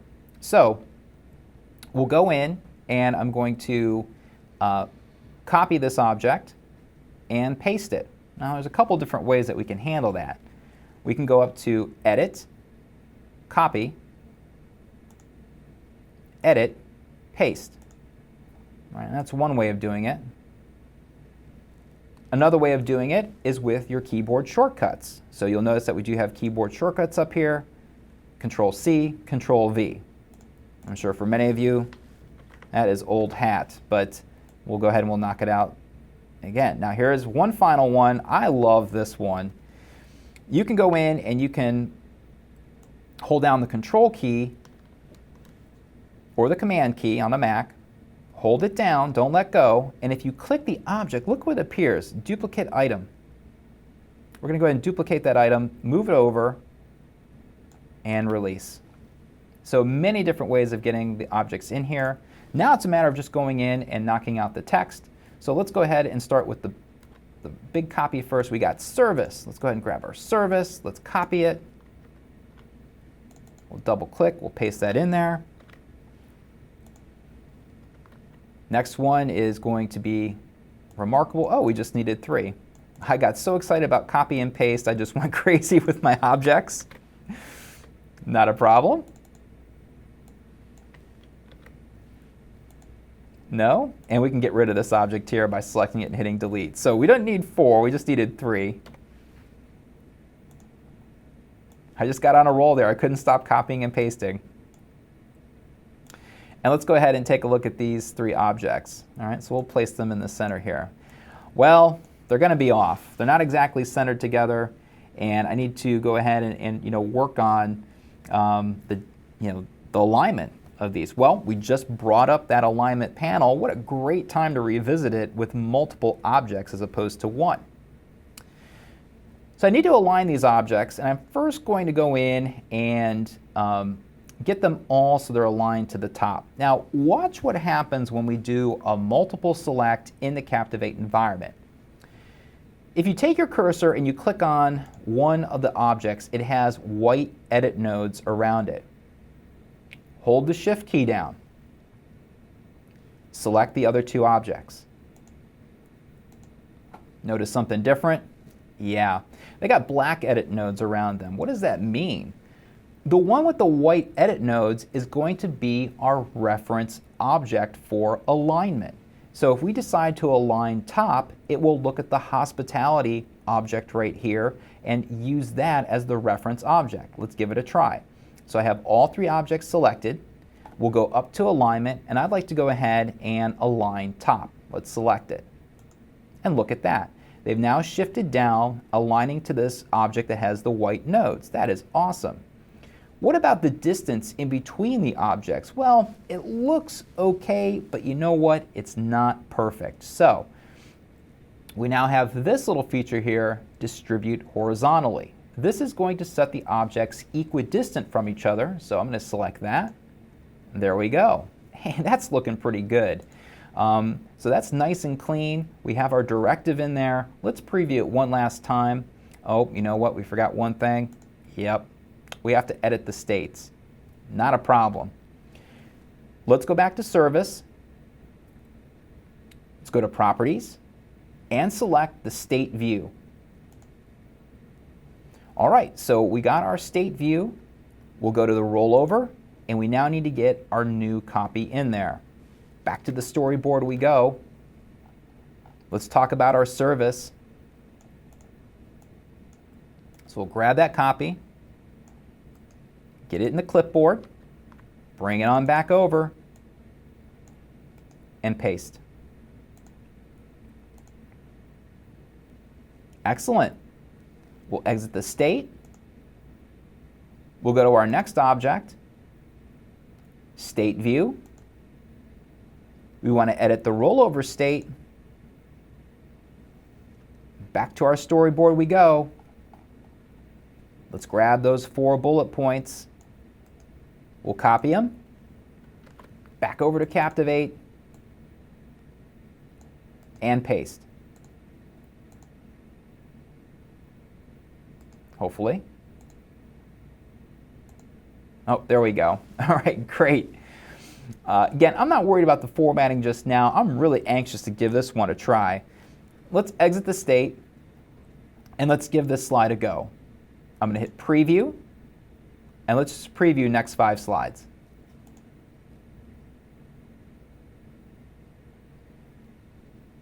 Oh, boy, that's beautiful. I love that. That was so easy to do. So I want you guys to, beyond just this class, take the time to investigate the states in Captivate 9. I think it's going to open up a whole entire world for interactions for you, including drag and drop, what you can do with quiz questions. It just goes on. And I know I have to take the time and explore even all the possibilities now that are in Captivate 9. So you can see with this example, it's not too hard. With a little bit of practice, I think you're going to be creating some amazing interactions for your students in no time. So again, take the time and investigate states as you move forward with Captivate 9 training. Let's go ahead and close the preview.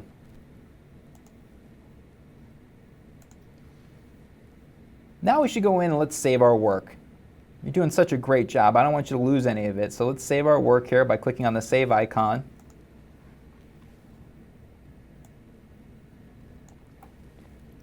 Now we got a knowledge check. Well, we've already edited a knowledge check before, so we can really knock this one out here real quick.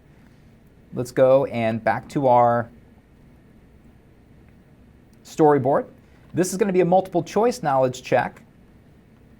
This is all about our service. Let's copy the title. Let's knock that out. Let's paste it in there. No formatting, please. Our service. Let's go ahead and get the question. We want to make our service. How do we want to make it? No formatting, please. All right, great. So now I have the answers. Now wait a second. I only got 2 answers here. Where are the rest of my answers? Well, I don't want to go ahead and copy and paste here. The answer lies in the quiz panel. Now I told you earlier we're going to come back to that thing because it's so important in regards to formatting your quiz question. Let's take a little bit of time and investigate the quiz panel. In the upper right hand corner, let's select Quiz. You can see that we're working with a multiple choice knowledge check slide. And there it is, man, right in front of us. how many answers do we have for this question? We want to modify that and set it to 4. Whoa, there they are, just like that. That's pretty easy. We do have some options in here. I can shuffle those answers. I can't have multiple answers, but I know that there's just one correct answer. Now, if I select multiple, you get check boxes, so you can have more than one. But in this case, there's only one correct answer. If I want to change the look of this, I can go in and modify it so it's 1, 2, 3, A, B, C, lowercase, uppercase, or I can just say none. I'm just going to choose none here today. What about captions? I can incorporate additional captions in here. Currently, we just have the incomplete. I can put correct if I want in here. I can also set a time limit, and I can put additional navigation buttons, but you know what? For right now, I'm just going to put correct in here. This looks great, and I'm not worried about the rest of the options for now. I think the only thing I'm going to do cosmetically is just select the whole entire question group and click and drag and just move that up. Whoop, I inadvertently moved that. Let me go back. So I'm just going to move that up a bit. That looks great. Let's now go ahead and place our answers and then select the correct answer. Back to the storyboard we go. We got our answers in here. Remarkable. And we'll paste that in. Now, you'll notice here that as we're doing a lot of pasting, this little guy coming up here is starting to get annoying. I bet you were thinking the same thing too. Like, my gosh, every single time you paste in there, you got to go ahead and go through this panel. Well, check it out. Don't ask me this again. I think that's what we need to do at this point. So let's go ahead and select that.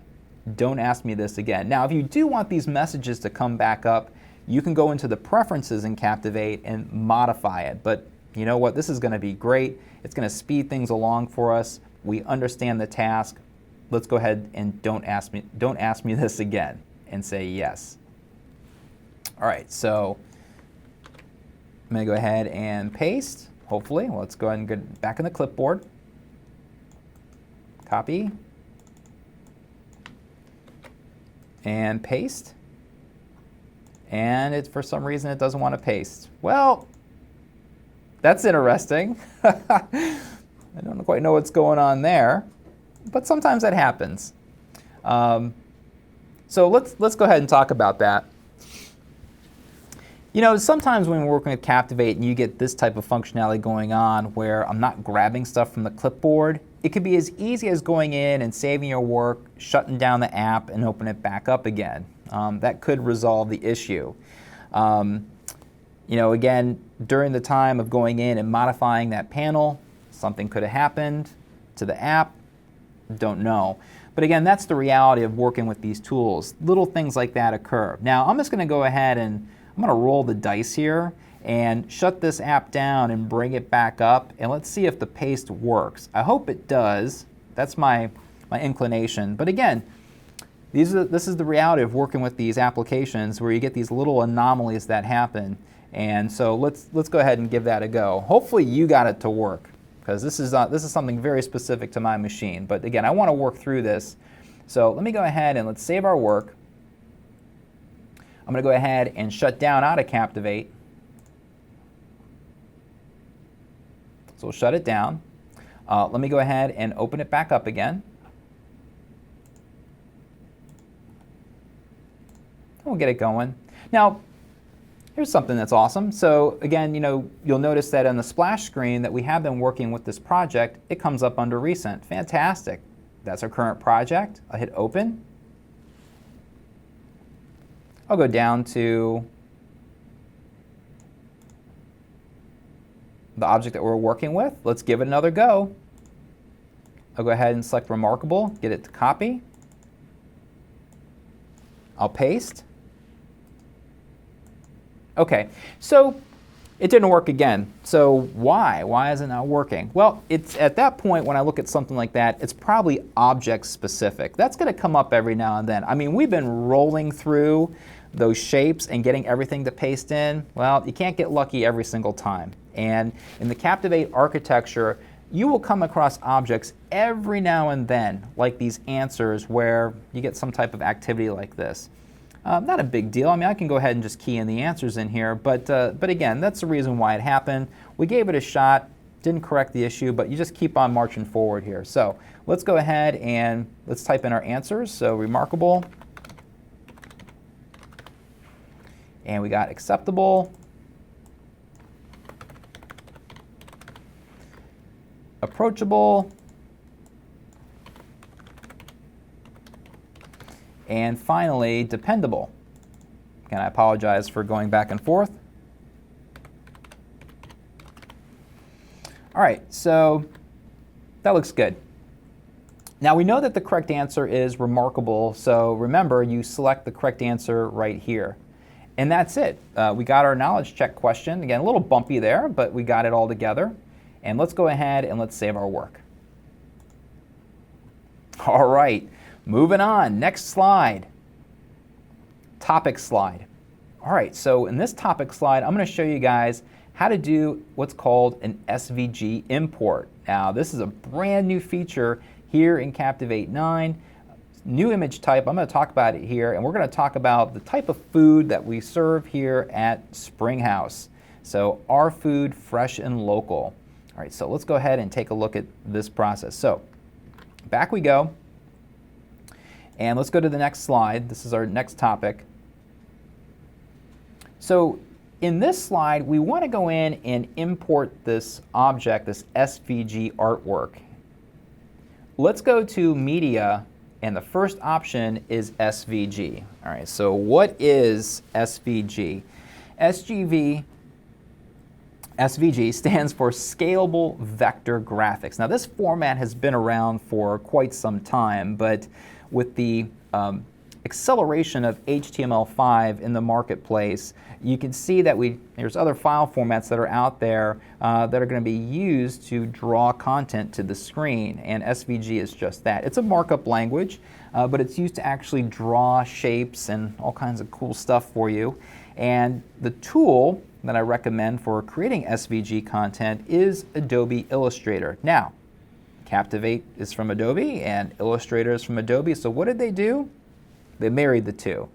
You can import your SVG objects in here and have an Illustrator workflow if you need to edit that object. I'm going to demonstrate that here for you in just a moment.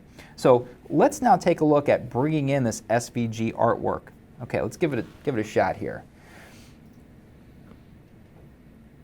Under Media, we'll select the first option, SVG. We'll navigate to our student files, and we're going to go into Lesson 3, Images. And there's our file, Food Orange SVG. So let's select it, and look at that.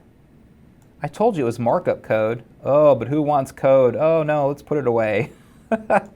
Yeah, that's all that is. I mean, if you really want to look at it, there it is. Look at all those coordinates. Oh my. Yeah, watch what happens when we bring this text file in. It's an orange, a little tiny orange. Come down here, orange. Let's go ahead and click and drag that out here. So there's our SVG artwork, and we are able to scale that artwork up using that same technique that we scaled Chef Tim. Hold down the Shift key on your keyboard, grab a corner, click and drag, and scale it up. Now, it looks all pixelated at the moment, but watch what happens when I release. Wow, it tightens right up. The beautiful thing about SVG is that you can scale it any way that you want to without degradation in quality. Fantastic. Now what if I need to go in and make an edit to this orange? Notice over here on the Properties panel that I can go ahead and edit the SVG, but I can also edit with Adobe Illustrator. So I can go in and select Edit with Illustrator and then Edit SVG. So now in the background we have Adobe Illustrator CC opening up. Let's see what happens. Just going to click OK. And now we have our orange. You go ahead and zoom in. I'm going to take the text tool Now, if you don't have Illustrator, don't sweat it. I'm just going in and illustrating the workflow for you. Let me grab the text tool. I'm going to go down here and just quickly type in Springhouse. We'll modify the font size. This is really small. I'm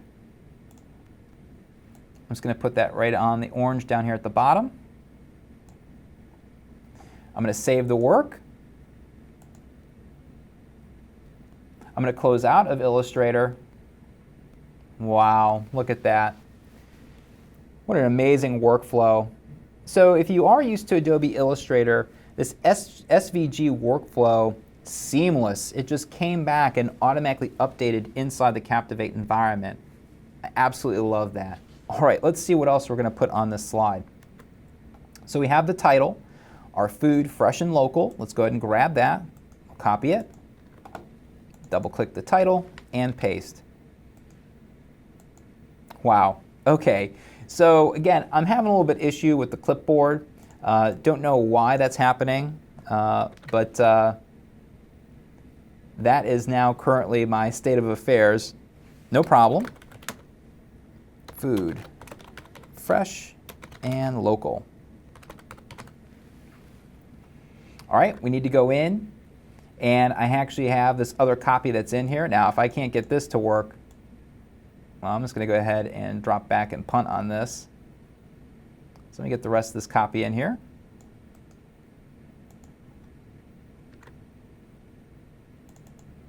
I have a placeholder. Hopefully I can paste it in there.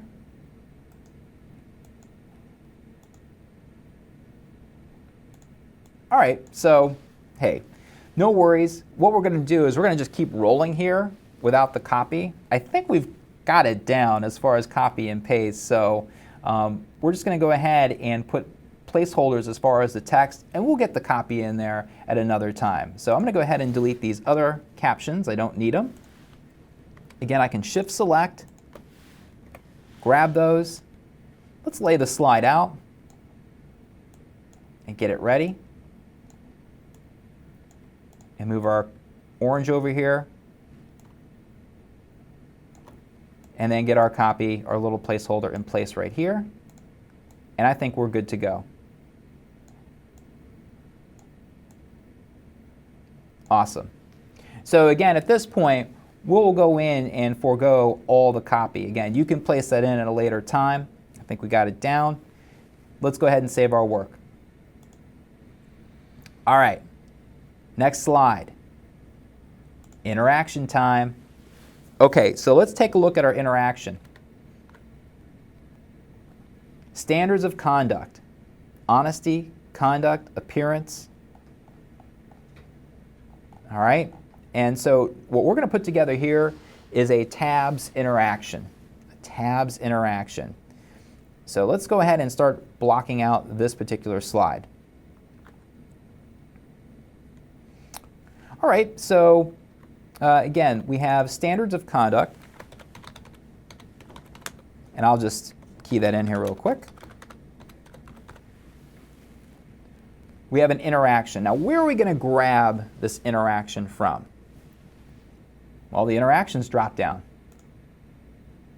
We have this wonderful feature here in Captivate 9, Learning Interactions, and this is going to give you advanced interaction types where you really don't have to do much work. All the heavy work has been done for you. You just need to go in and add text, add image, add audio, and you have these wonderful learning interactions you can take advantage of. Now I'm going to go in and delete out all these captions. Again, select them all by holding the Shift key down, hit delete, and away they go. Let's now insert our interaction. With the drop down and select Learning Interactions.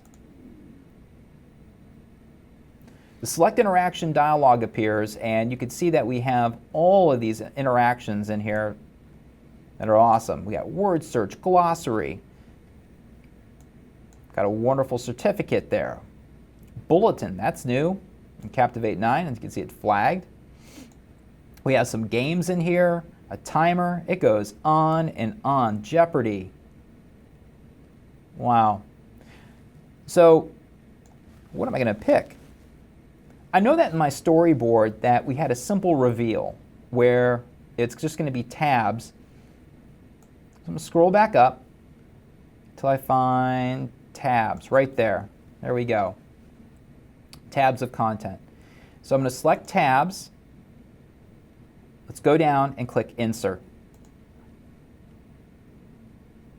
The Configure Interaction panel opens up, and I now need to choose a theme. What is this going to look like? I need something that looks similar to my layout.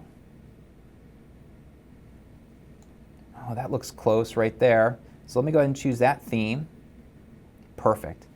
That looks great. So I'm going to go in and just double click here where it says Title. Conduct.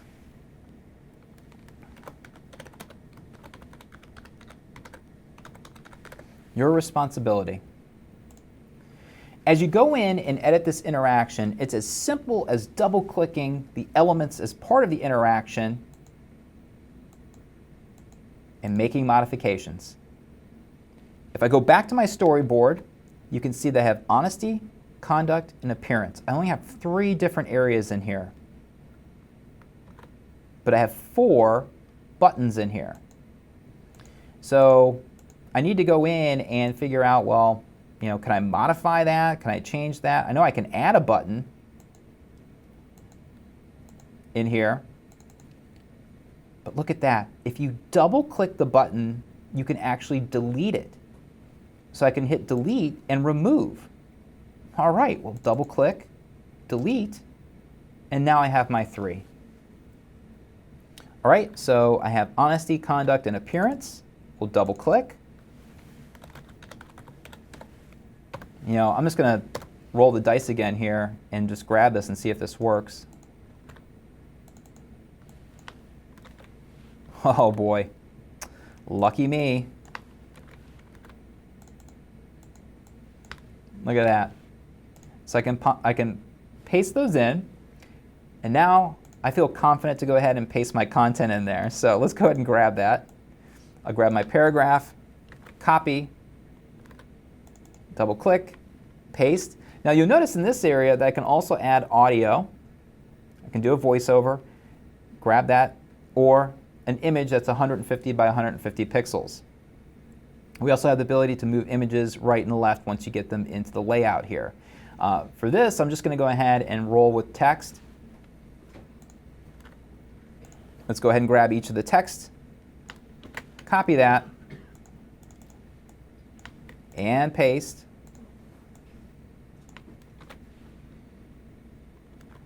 And let's grab the final bit of text in here. All right.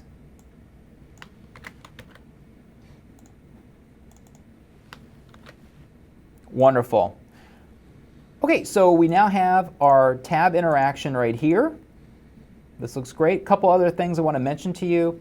Again, if the colors aren't working for you, you can come down and choose Custom and modify and customize the colors. All right, so I can customize the buttons, the content, and so on. So if you want to go down that road, you can. Back to themes. Also, if you need more screen real estate when you're editing your interaction, you can click full screen, and that will zoom in on the interaction. You can focus in on that once you've established those theme colors. I can reduce it back down. Hey, this is looking great. Let's go ahead and click OK.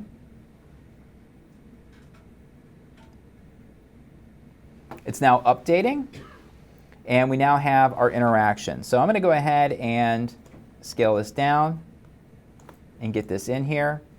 So now obviously we're going to need to go in and modify the font size here, and I think I'm going to just cheat and use this top edge as best as I can so I can scale this up. Go to Window, Align, and Align Center.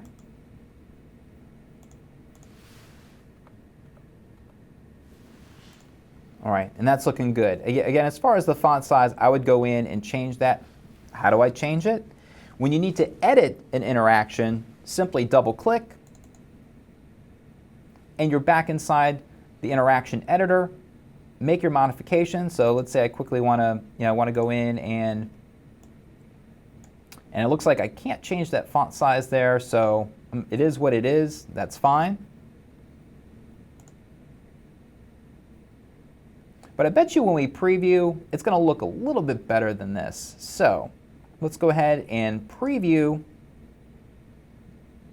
next 5 slides.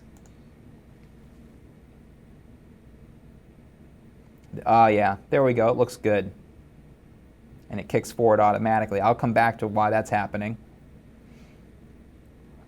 But if I hit the back button and pause, I can now go ahead and try my interaction, and that's looking really good. Again, these interactions are going to work both for HTML5 and Flash, if you need to create Flash content still. Looking great. All right, let's keep going here. We finally get to our quiz questions. All right, so once they get through the content, now we're going to go ahead and test their knowledge. We have our first quiz question here back in our storyboard.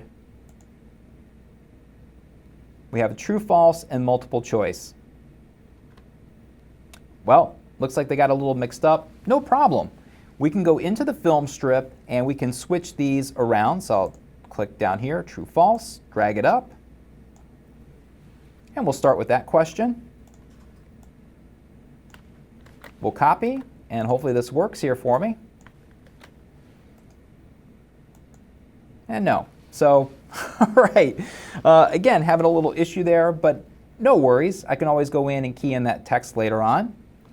What I'm really concerned about is making sure that it's just the true answer. And it is. There's no modification that I need to make here as far as the quiz, just because it is true, false. But let's go ahead and take a look at the difference between a quiz question and knowledge check. And I do want to go ahead and talk about that just for a moment. So in Captivate 9, we have this wonderful feature, knowledge check, which is going to allow us to ask the user a question without impacting our final quiz. So, what's the difference? Well, it's all about the score and what type of interactions that you want to keep track of that's going to go back to a learning management system, something that's going to keep track of the user and what their score is. All right, so knowledge check, no worries. It's not going to go back to the LMS, and you can go ahead and use those as many times as you want without impacting that final score. Here we have 2 quiz questions which are going to be tabulated in that results slide. So yeah, they're definitely different, and we can go in and we can assign different points to them, or we can use a percentage of whether they got right or wrong to use for the final score. Also, please keep in mind that once the student gets into the quiz, they're in what's called quiz mode. It's Captivate's way of saying, all right, you're now in the quiz, and we can set up some rules for navigation, like do you have to answer every quiz question?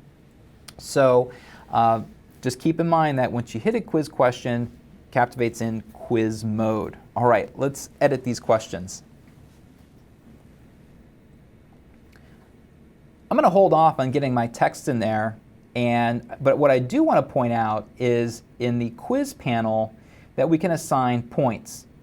So if I have 2 questions, I can go ahead and assign 50 points per question for a total of 100 points, or whatever I want to put in there. Also, if I want to put a point penalty, hey, if you get this question wrong, I'm going to go ahead and subtract 25 points. It's up to me if I want to go in and designate a certain point value. Again, it's entirely up to you. Also, the captions down below. Correct and incomplete. This is the feedback for this specific question. We can place a time limit on here. We can also go in and incorporate buttons. We can clear out the answer, they can go back through the quiz, or they could skip the question. Again, it's up to you the type of functionality that you want for the user. If they get the question correct, we're going to continue the course or continue down the timeline. They get 1 attempt at this, it's a true false, hey, that's all you get. If they get it wrong, they're going to go ahead and get a failure message. And after their last attempt, which is only one attempt, we continue to the next quiz question. This is being reported back to the learning management system, report answers. Yeah, I know it's a lot of information, but to really understand the functionality of a quiz question, get in here, try these different options, test them out so you understand the functionality, and decide instructionally what you would like your student to go through. Let's take a look at multiple choice.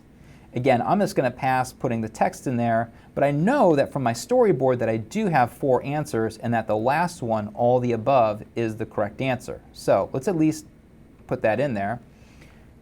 We learned earlier how to add additional questions or additional answers. We go to the quiz panel, and again, for this multiple choice, I need to scroll up. My answers are going to be 4. I see my 4 answers in there. I can select the block of answers and move that to a little bit better position in here so it looks a little bit better. There we go. And I know that the last answer is the correct answer. Again, we'll key in the text later on. This is great. I get my quiz results, and we'll leave this as it is. Now, in regards to what happens when they get to the quiz results screen, you can see that they can continue or they can go back and review the quiz, especially if they get something wrong, they get into a review mode. This has been adjusted in Captivate 9 and is a much more seamless experience for the user when they review the quiz. All right, we got one last slide back here.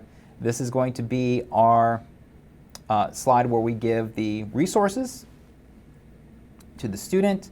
And I think I want a new layout for this. I'm going to hit the drop down for my layouts in here. And I'm simply going to go ahead and use a Content 1 layout. We'll go ahead and double click and type in resources.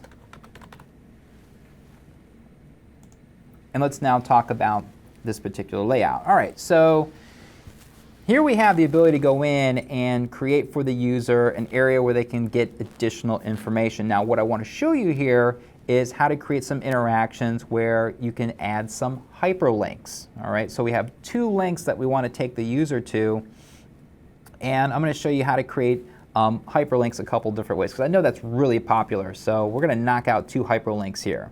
All right, so let's go back and let's add these 2 hyperlinks on the resources page. So what are we going to do? Well, we're going to go ahead and clear everything out.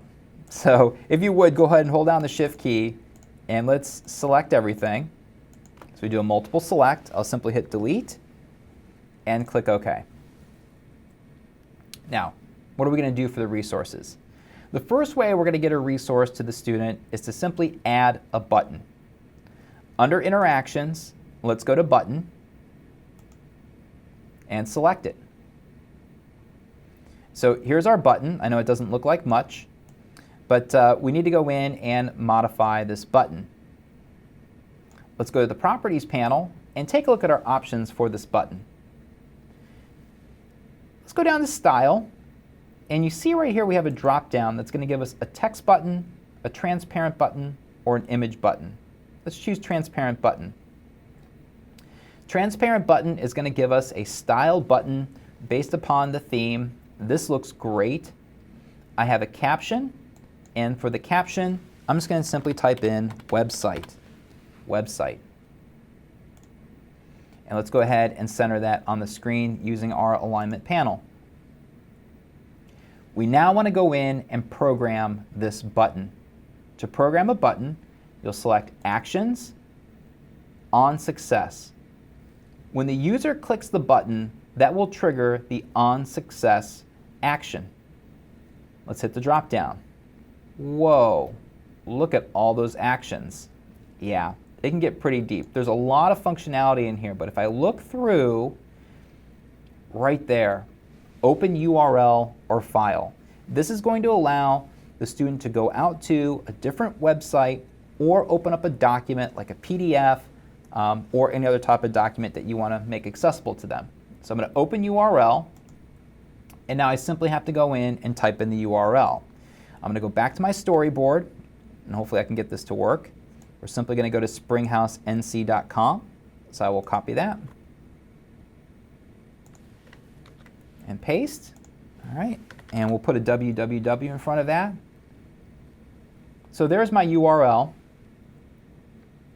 We have a little drop-down menu here. This is the window. Now, this is really critical. Current, new, parent, or top. In this case, what we'd like to do is go ahead and open up a new window. Now, why would we want to do that? Well, if we choose current, that means that our current web window will be replaced with springhousenc.com. That means our training is going to go away. We don't want that to happen. So we're going to select new. That will open up in a new window, and we want to turn off continue playing the project. I really don't want that to continue forward, even though it's the last slide. Just to be sure, let's turn that off. So this new window will appear, and the other window with our course will just be in a pause position. Great, wonderful. All right, well, let's go ahead and give that a go. We'll select preview, next 5 slides. Let's click website, and there we go. So it's currently opening up springhousenc.com. It's live. Fantastic. It looks great. Let's go ahead and close out. Well, that worked well. We can close out of the preview. And let's now go ahead and take a look at our other way we can add a hyperlink. Okay, so the second way that we can add a hyperlink is directly in line with text. Let's go ahead and go to shape, and let's grab an oval and just draw an oval out here. All right, now for this link, this is going to go to Facebook. So I'm just going to go ahead and type in Facebook, like so. Now, what we're going to do with this one is we're simply going to go ahead and add a hyperlink, but we're going to do it with the text. This is very interesting. So adding a hyperlink within the text. I'm going to increase my font size here by going under character. And let's beef it up a little bit. And with the text selected, we'll go back under character, scroll down a little bit, and take a look at this guy right here, this little icon, insert hyperlink. So we're going to click insert hyperlink. We're going to go to a web page. We'll go back to the storyboard. Come here, storyboard. There you are. I'm going to grab this hyperlink.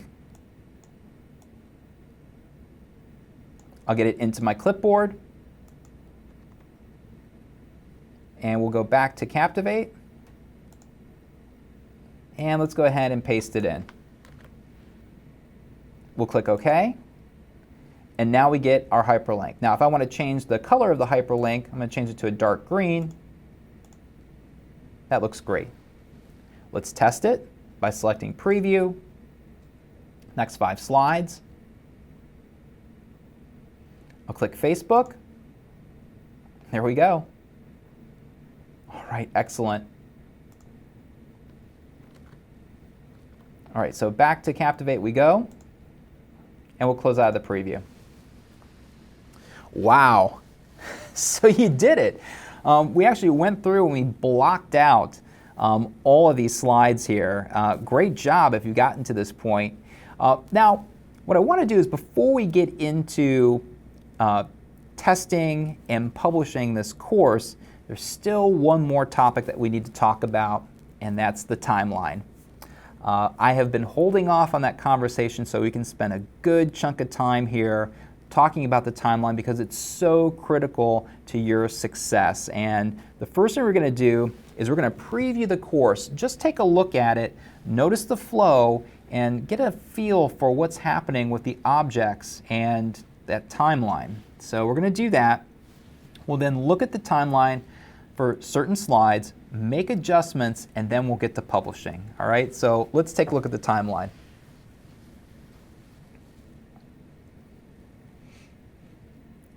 If you would, in the film strip, scroll up to the top, and let's get this ready to go for editing. because we're going to go ahead and take a look at each one of these slides independently and talk about the timeline for each. We'll go to Preview, and let's preview the whole project.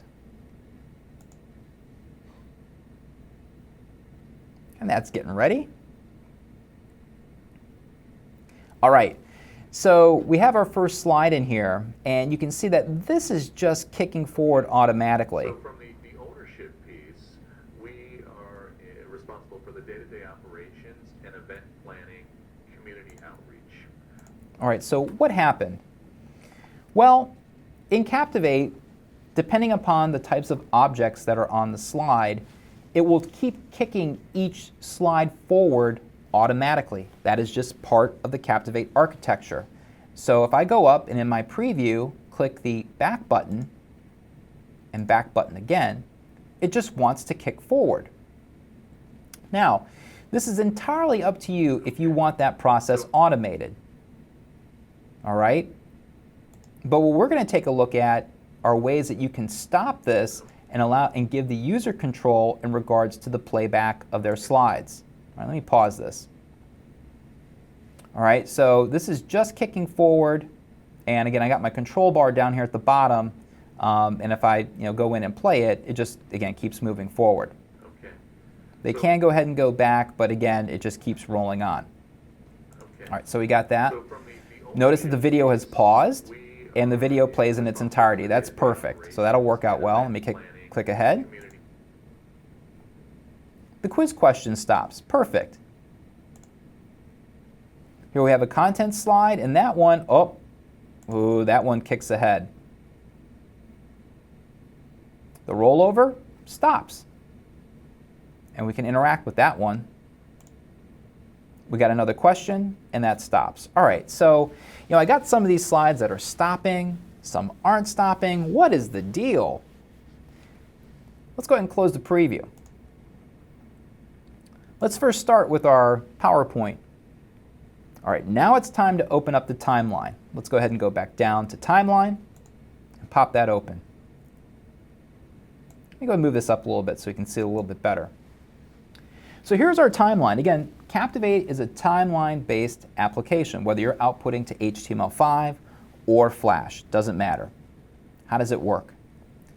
When a slide loads into memory, the playback head, this little red guy right here, its job is to march forward over time. So it just keeps marching forward, and its job is to get to the end line. It's like running a race, and it keeps moving forward. But watch what happens when I click and drag. That animation plays. Things happen over time. And in this case, the PowerPoint slide in the background is playing for us. But you know what? There's nothing in here to stop the playback head. Nothing. It just keeps going forward, hits the end line, and just goes to the next slide. Goes to slide 2, goes forward, strikes the end line, and keeps on going. Here we get to the video. Now the video is special, because it actually will pause the timeline and allow the student to interact with it. So good job, video, for helping us out here, right? So we don't have to worry about the video object will take care of itself. What about the next one? The knowledge check. Ooh, this is a little different. Let's take a close look at the timeline. You'll notice here that the playback head, as it marches forward, reaches this point right here. That is a pause symbol. There are certain slide types and certain objects in Captivate that will stop the slide from moving forward. A quiz question will stop the playback head. What else will? If we go to the interactions drop-down, button will stop the playback head. A click box will stop the playback head. So those two objects right there are really good at stopping the playback head when we are doing any other type of interaction. So those are the three big ones: a quiz question, a button, and a click box. But how can we take advantage of that? Well, let's say that we have a title sequence and we just want that to run through. All right, so we just want it to run through, and then they come to the welcome, and we want them to go ahead and go forward on their own. Well, we need to pause the playback head. So let's go to interactions. Let's add a button. We'll go to properties. style, and make this a transparent button. Again, that's going to go ahead and style it for us. I'll move the timeline down a little bit. Look at the pause point. So the pause point is there. I can open up the button, move it down, and maybe give them a directive like continue. The action for the button says on success, go to the next slide. That's perfect. So the playback head's going to march forward. It's going to pause, but we got a little bit of a problem. Look at our bullet points. They're not all fully drawn to the screen. So we got to make a modification to our timeline here. The user will click the button and it will go to the next slide, but again, we need to modify. So let's take a look at that. The first thing I need to do is extend the time of the slide. I can go ahead and do it organically down here in the timeline, or I can do it numerically in the properties panel. Let's take a look at it down at the timeline. I'll take my cursor, go out to the edge of my timeline here, my slide background. I get a double arrow. I'll click, hold down my mouse, and start dragging out, and look at that. We can extend the time of our timeline. As far as the button, it's represented right here in this layer, and I can move and shift that back and forth across my timeline. Now, here's the thing with that. You got to be careful, because if the playback head, if you march forward, the button, oh, look at that, it goes away. Now, why is that happening? The job of the playback head is to show objects over time. Notice that the button ends right here. So if we go forward, there's no button. There's nothing there. If I extend this out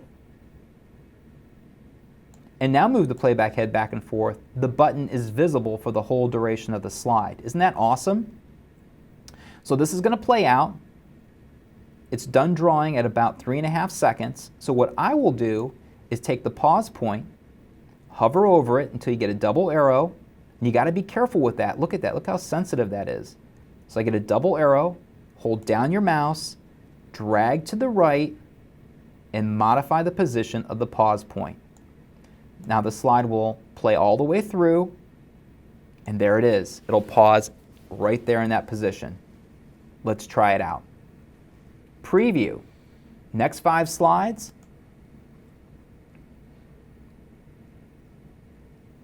Let's see. It pauses. There's my continue. I hit continue, and we move on.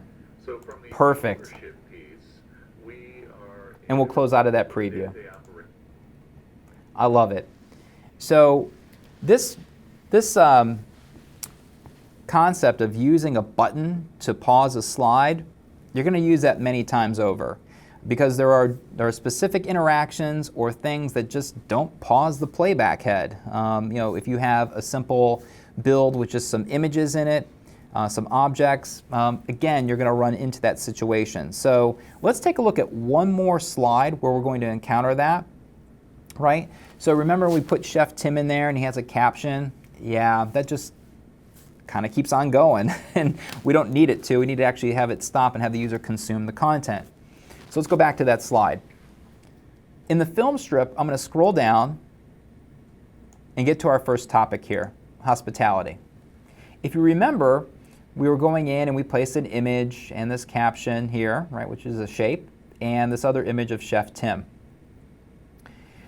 Now the first thing I want to do to take advantage of this before we actually pause the slide is modify the timeline so that we have somewhat of an animation build in here. I want to show the picture first, Chef Tim second, and then my caption third.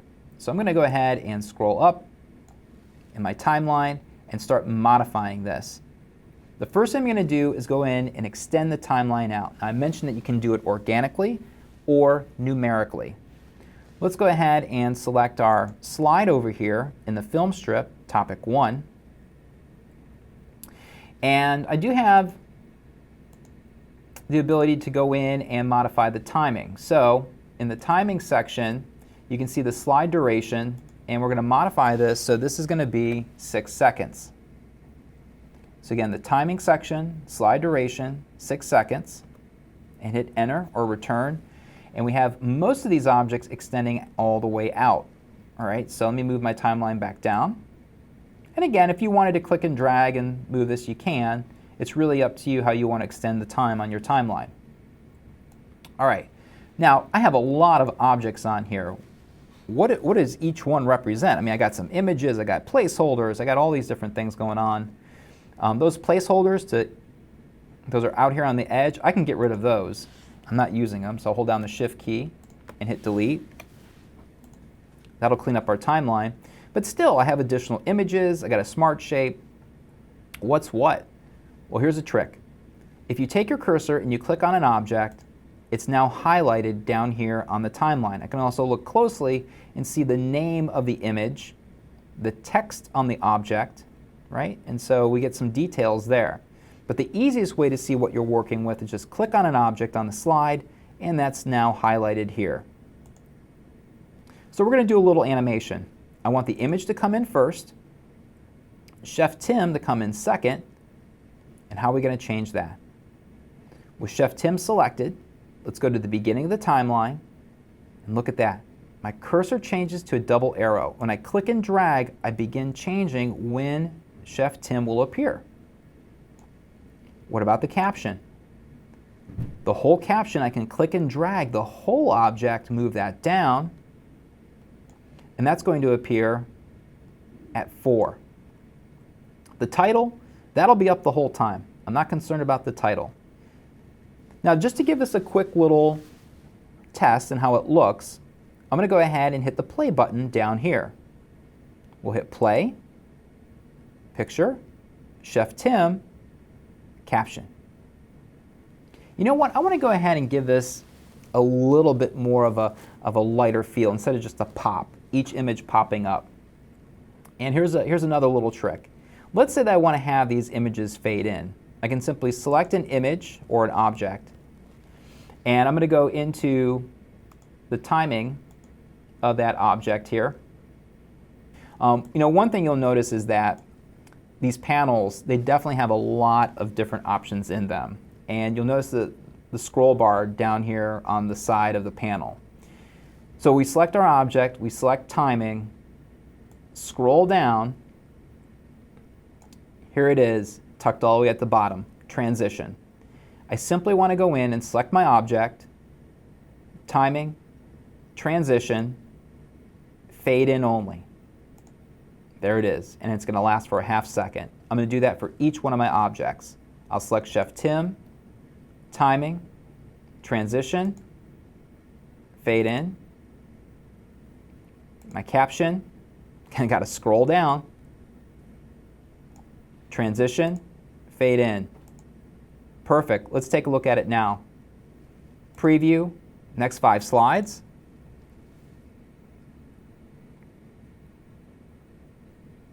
Wow, beautiful. All right, for some reason, Chef Tim just kind of popped in there.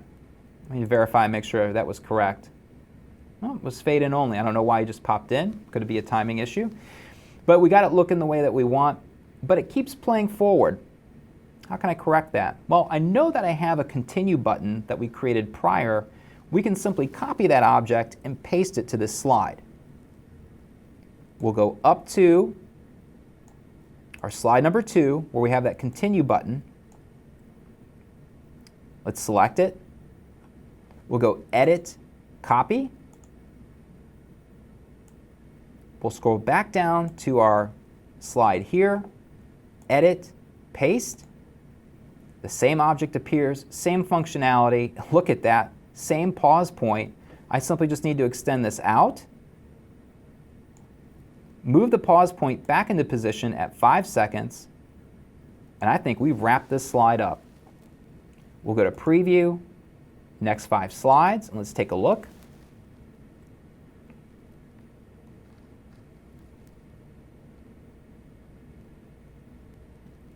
All right, very good. The continue button is down below. They can experience this. We can add audio in here and make it a really nice presentation, and they can move on at their own pace. And we continue forward. Excellent. All right. So that is an overview of the timeline, and that is just the start. There's many other things that we can talk about in regards to the timeline. That's going to get you going there and be productive in the Captivate 9 environment. Now that we've talked about the timeline, I just got one more thing to go over: audio. We've talked about everything else, but we have yet to get into audio.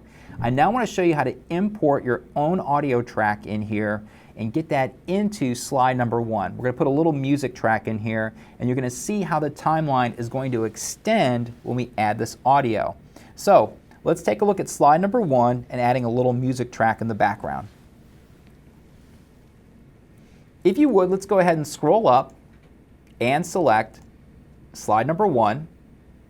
We're going to go ahead and add our music track in here simply by going to Media and choosing Audio.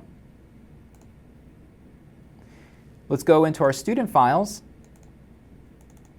And in this case, I think that audio track is in Lesson 2. So if you would, go into the Lesson 2 folder, Audio, there it is, Springhouse Intro MP3. Let's select that track and hit Open. The Audio Import Options dialog box appears, and the first option says show the slide for the same amount of time as the length of the audio file. That's exactly what we want to do. We want the one audio track on the same file extended out the duration. These other options in here will extend the audio track across multiple slides, again beyond the scope of what we're talking about here today, so we'll keep the first option, click OK, and there's our audio track. Notice that our timeline has now been extended all the way out to 10 seconds. I can see the waveform for the audio track right there, and if I hit play,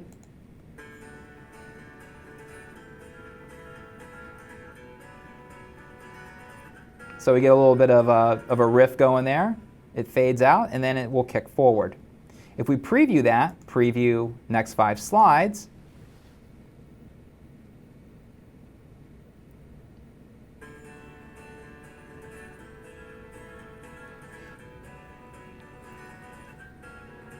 now, that sounds and looks good.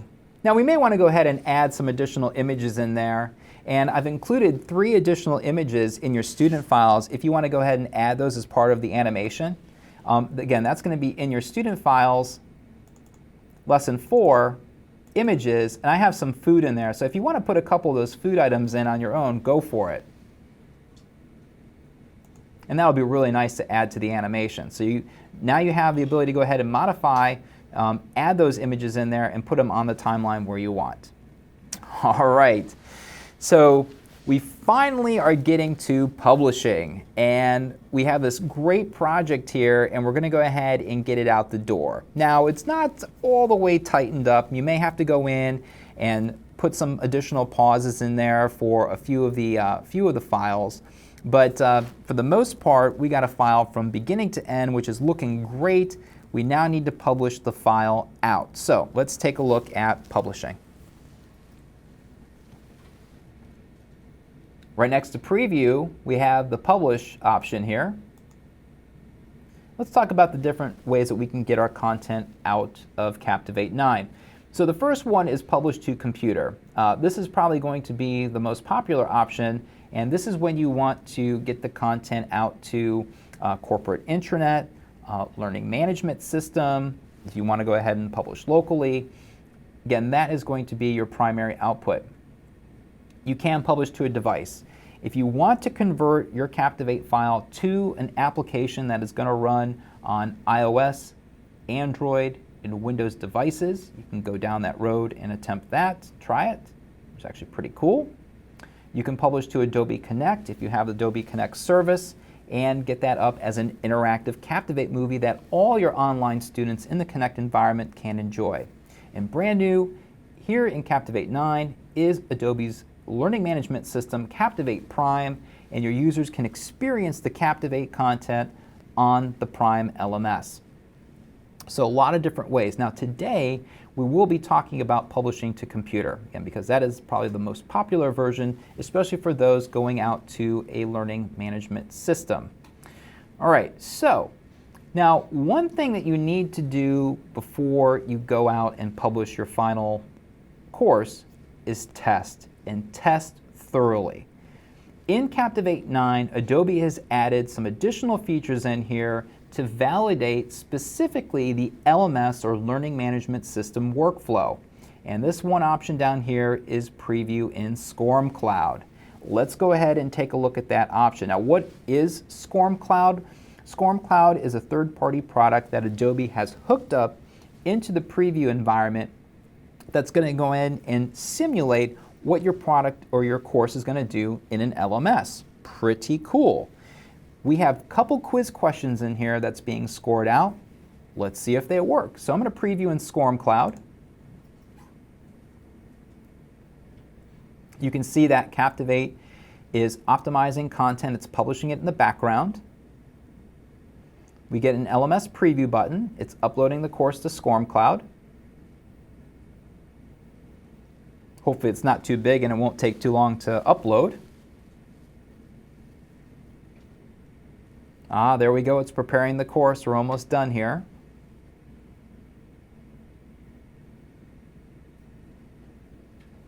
Once this is complete, we'll get a preview of the course in the SCORM Cloud environment. And there's our song. Now, just to speed this along, you can see that this is SCORM 1.2 that it's using. I'm going to go ahead and kick this forward till we get to the quiz question. There's our second knowledge check. Here's our quiz question.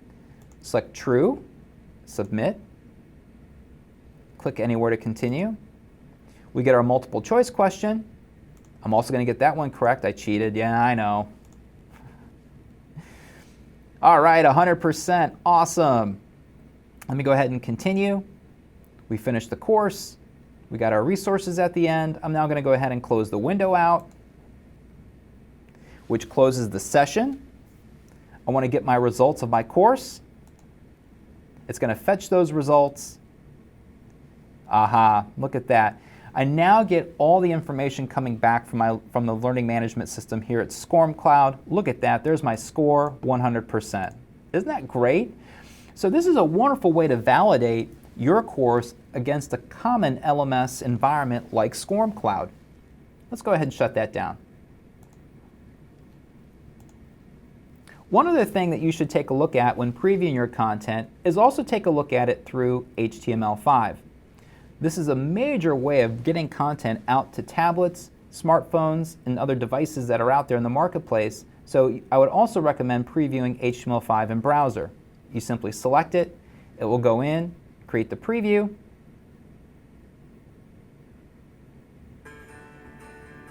There we go, HTML5. And it's working great. Okay. So there's my video, HTML5. Again, I get the playback bar. I have switched to full screen. Oh, look at that. Full screen video in Captivate. Oh, I love it. That's really exciting. And it looks the same. Got our animations in there. Beautiful. Once you feel confident that you have the content where you want it, let's go to Publish, Publish to Computer. And today we're going to publish as HTML5 and Swift. Now we can get this thing out as a straight video, no interactivity, straight video. You can also output as an executable file. We're going to select HTML5 and Swift, Springhouse orientation. It's going to be published into the My Adobe Captivate Projects directory, which is automatically created when you install Captivate, so it's already there for you. If you're going out to a learning management system, you'll want to zip up your files. If you're going to a corporate intranet, you'll just leave that off, but I would recommend publishing to a folder. In addition to the Flash-based output, we can go to HTML5. If you just want HTML5, you can turn off Flash. We're going to do both. We can scale the content up full screen if we want. We can also export and get this content into a PDF. We can force republish all slides. I do recommend that, and it's already turned on for us. Scalable HTML content I'll leave off, and seamless tabbing I will also leave off. So at a minimum, this is what you need. Also keep in mind, what is the Flash player if you are still inside of a Flash environment. I know there's still today a lot of legacy content out there. Just keep in mind that the lowest one you can target is Flash Player 10. So check with your IT department, see which version of the Flash player is out there in your ecosystem. All right, so this is the minimum that I need to output. We'll go ahead and hit publish. It's going to go ahead and go through the publishing process.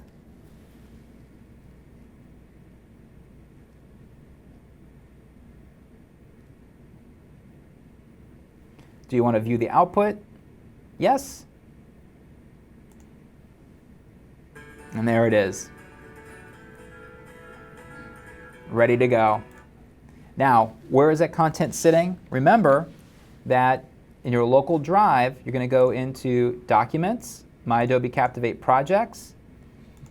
There's our Springhouse orientation, and there's all the files ready to go. The one file that you really want to pay attention to is this index file. That's going to start the whole entire process. So point your students to the index file, and Captivate will take the rest of the work away as far as either showing the Flash-based content or HTML5. Wow. Well, you did it. In 3 hours, we just went ahead and started from nothing but a PowerPoint deck to creating this short little course here on Springhouse Restaurant. Fantastic job. So I want to thank you for hanging out with me. Take care, and we'll see you down the road.